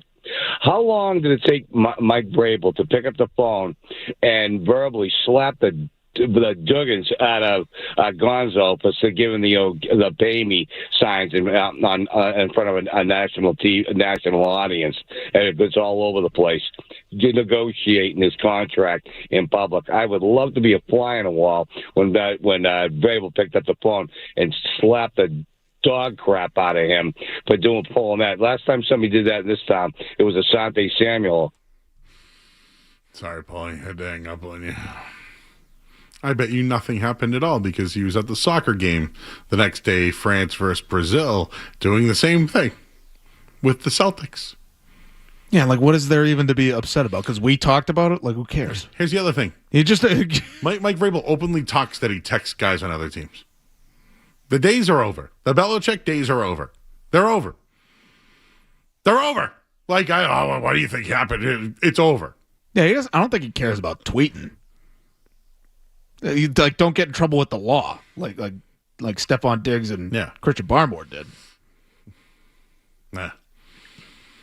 But isn't he was doing the Johnny Manziel thing, right? Yeah, it's just And people connect the dots, saying, "No, I want." Do you really think he said, "I'm going to tell the Patriots to pay me"? Well, I will say this: when this camera gets put on me. Do you know that the Patriots have not given a second contract to a first-round pick since Dante Hightower? That tracks, yeah. They traded Chandler Jones. They traded, they just let Trey Flowers, or Trey Flowers wasn't a first-round pick. But I thought of him because he was a really good player. Or and they just Isaiah didn't pay him. Wynn, Cole Strange. Well, they sucked. Sony Michel. They weren't worth it.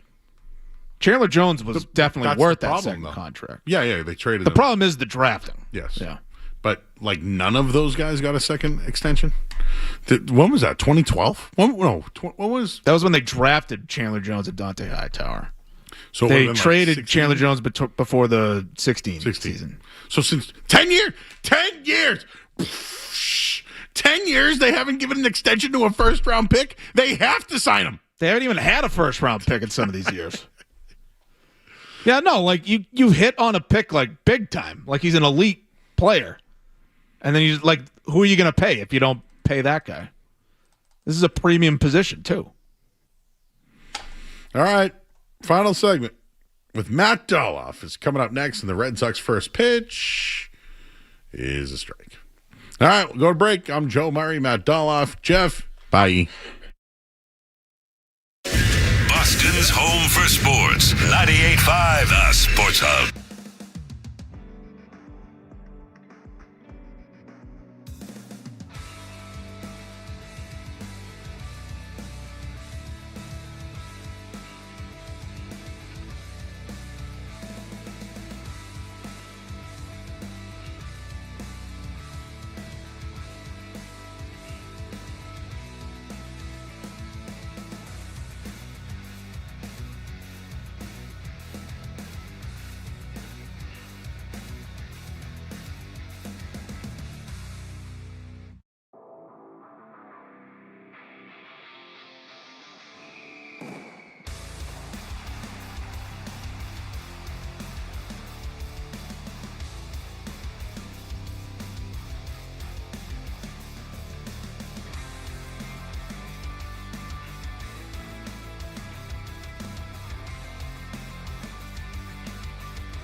All right, back here on 98.5 The Sports Hub.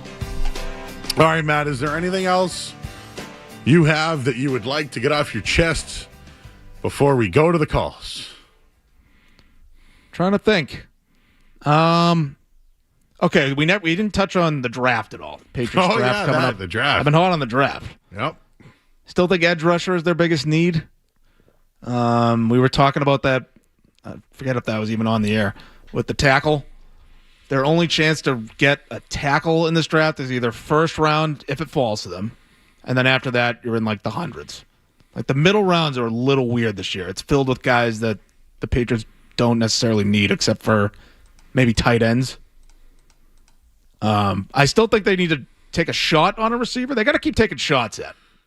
So Concepcion's the guy. If he's available at 31, it's going to be hard to pass on him.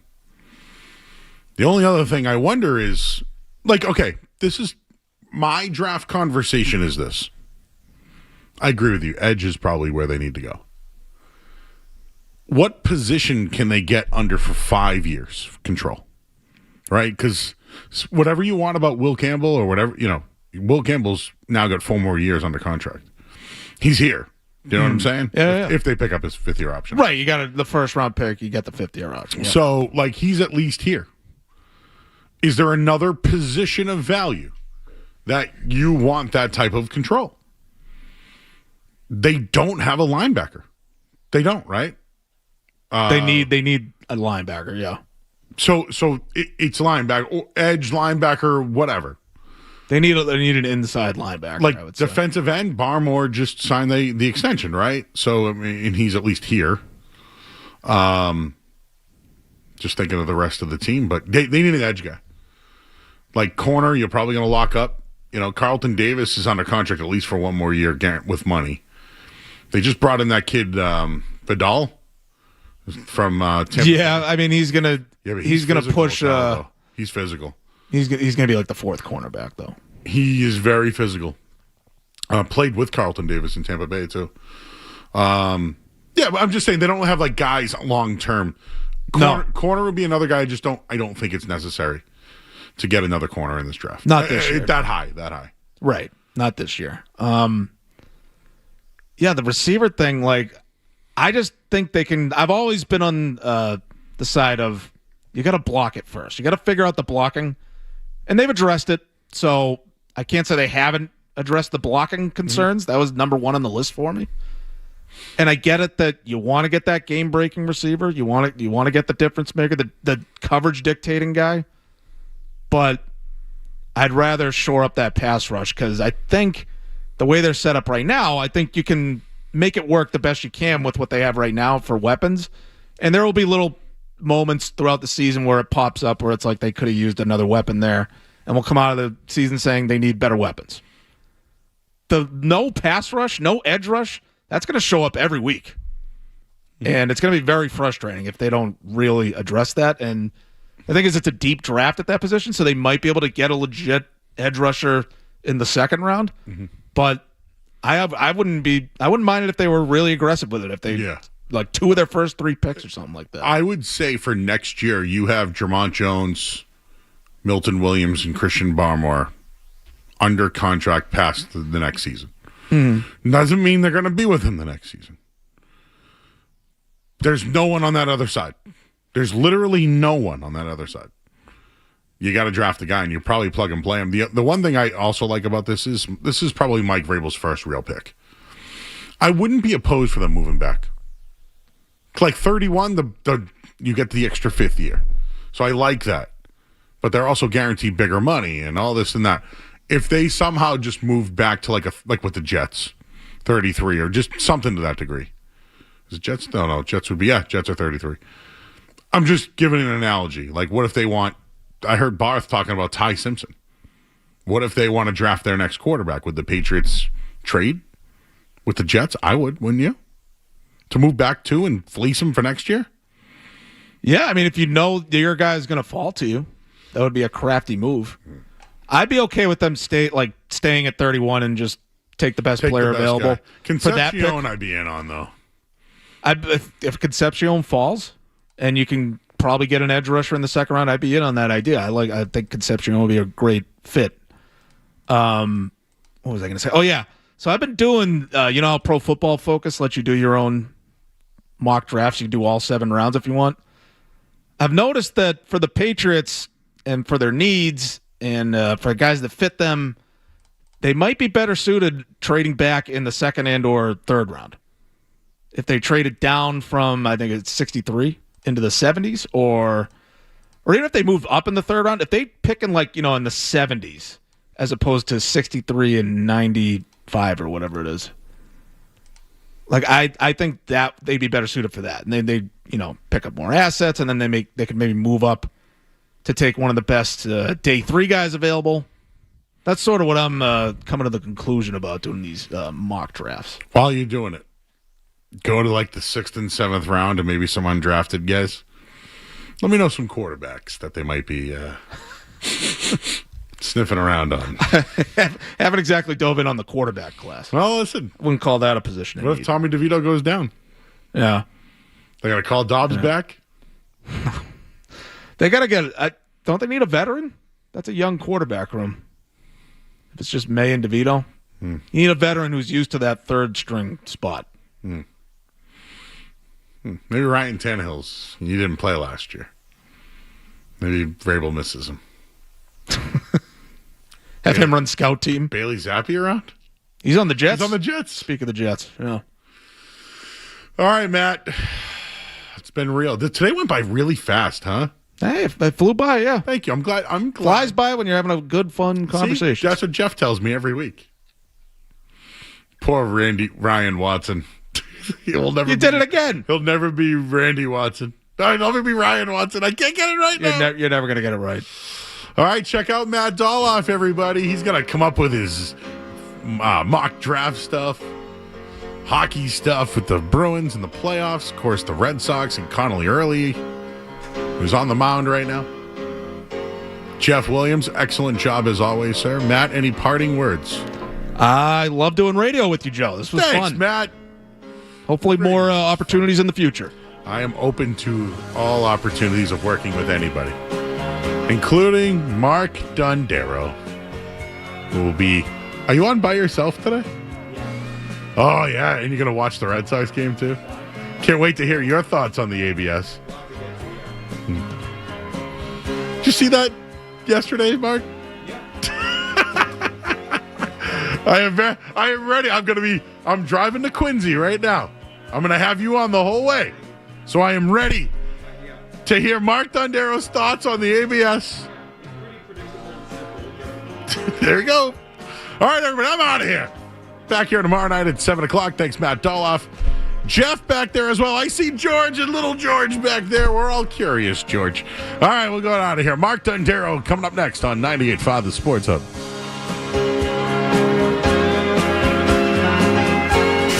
Boston's home for sports. 98.5 The Sports Hub.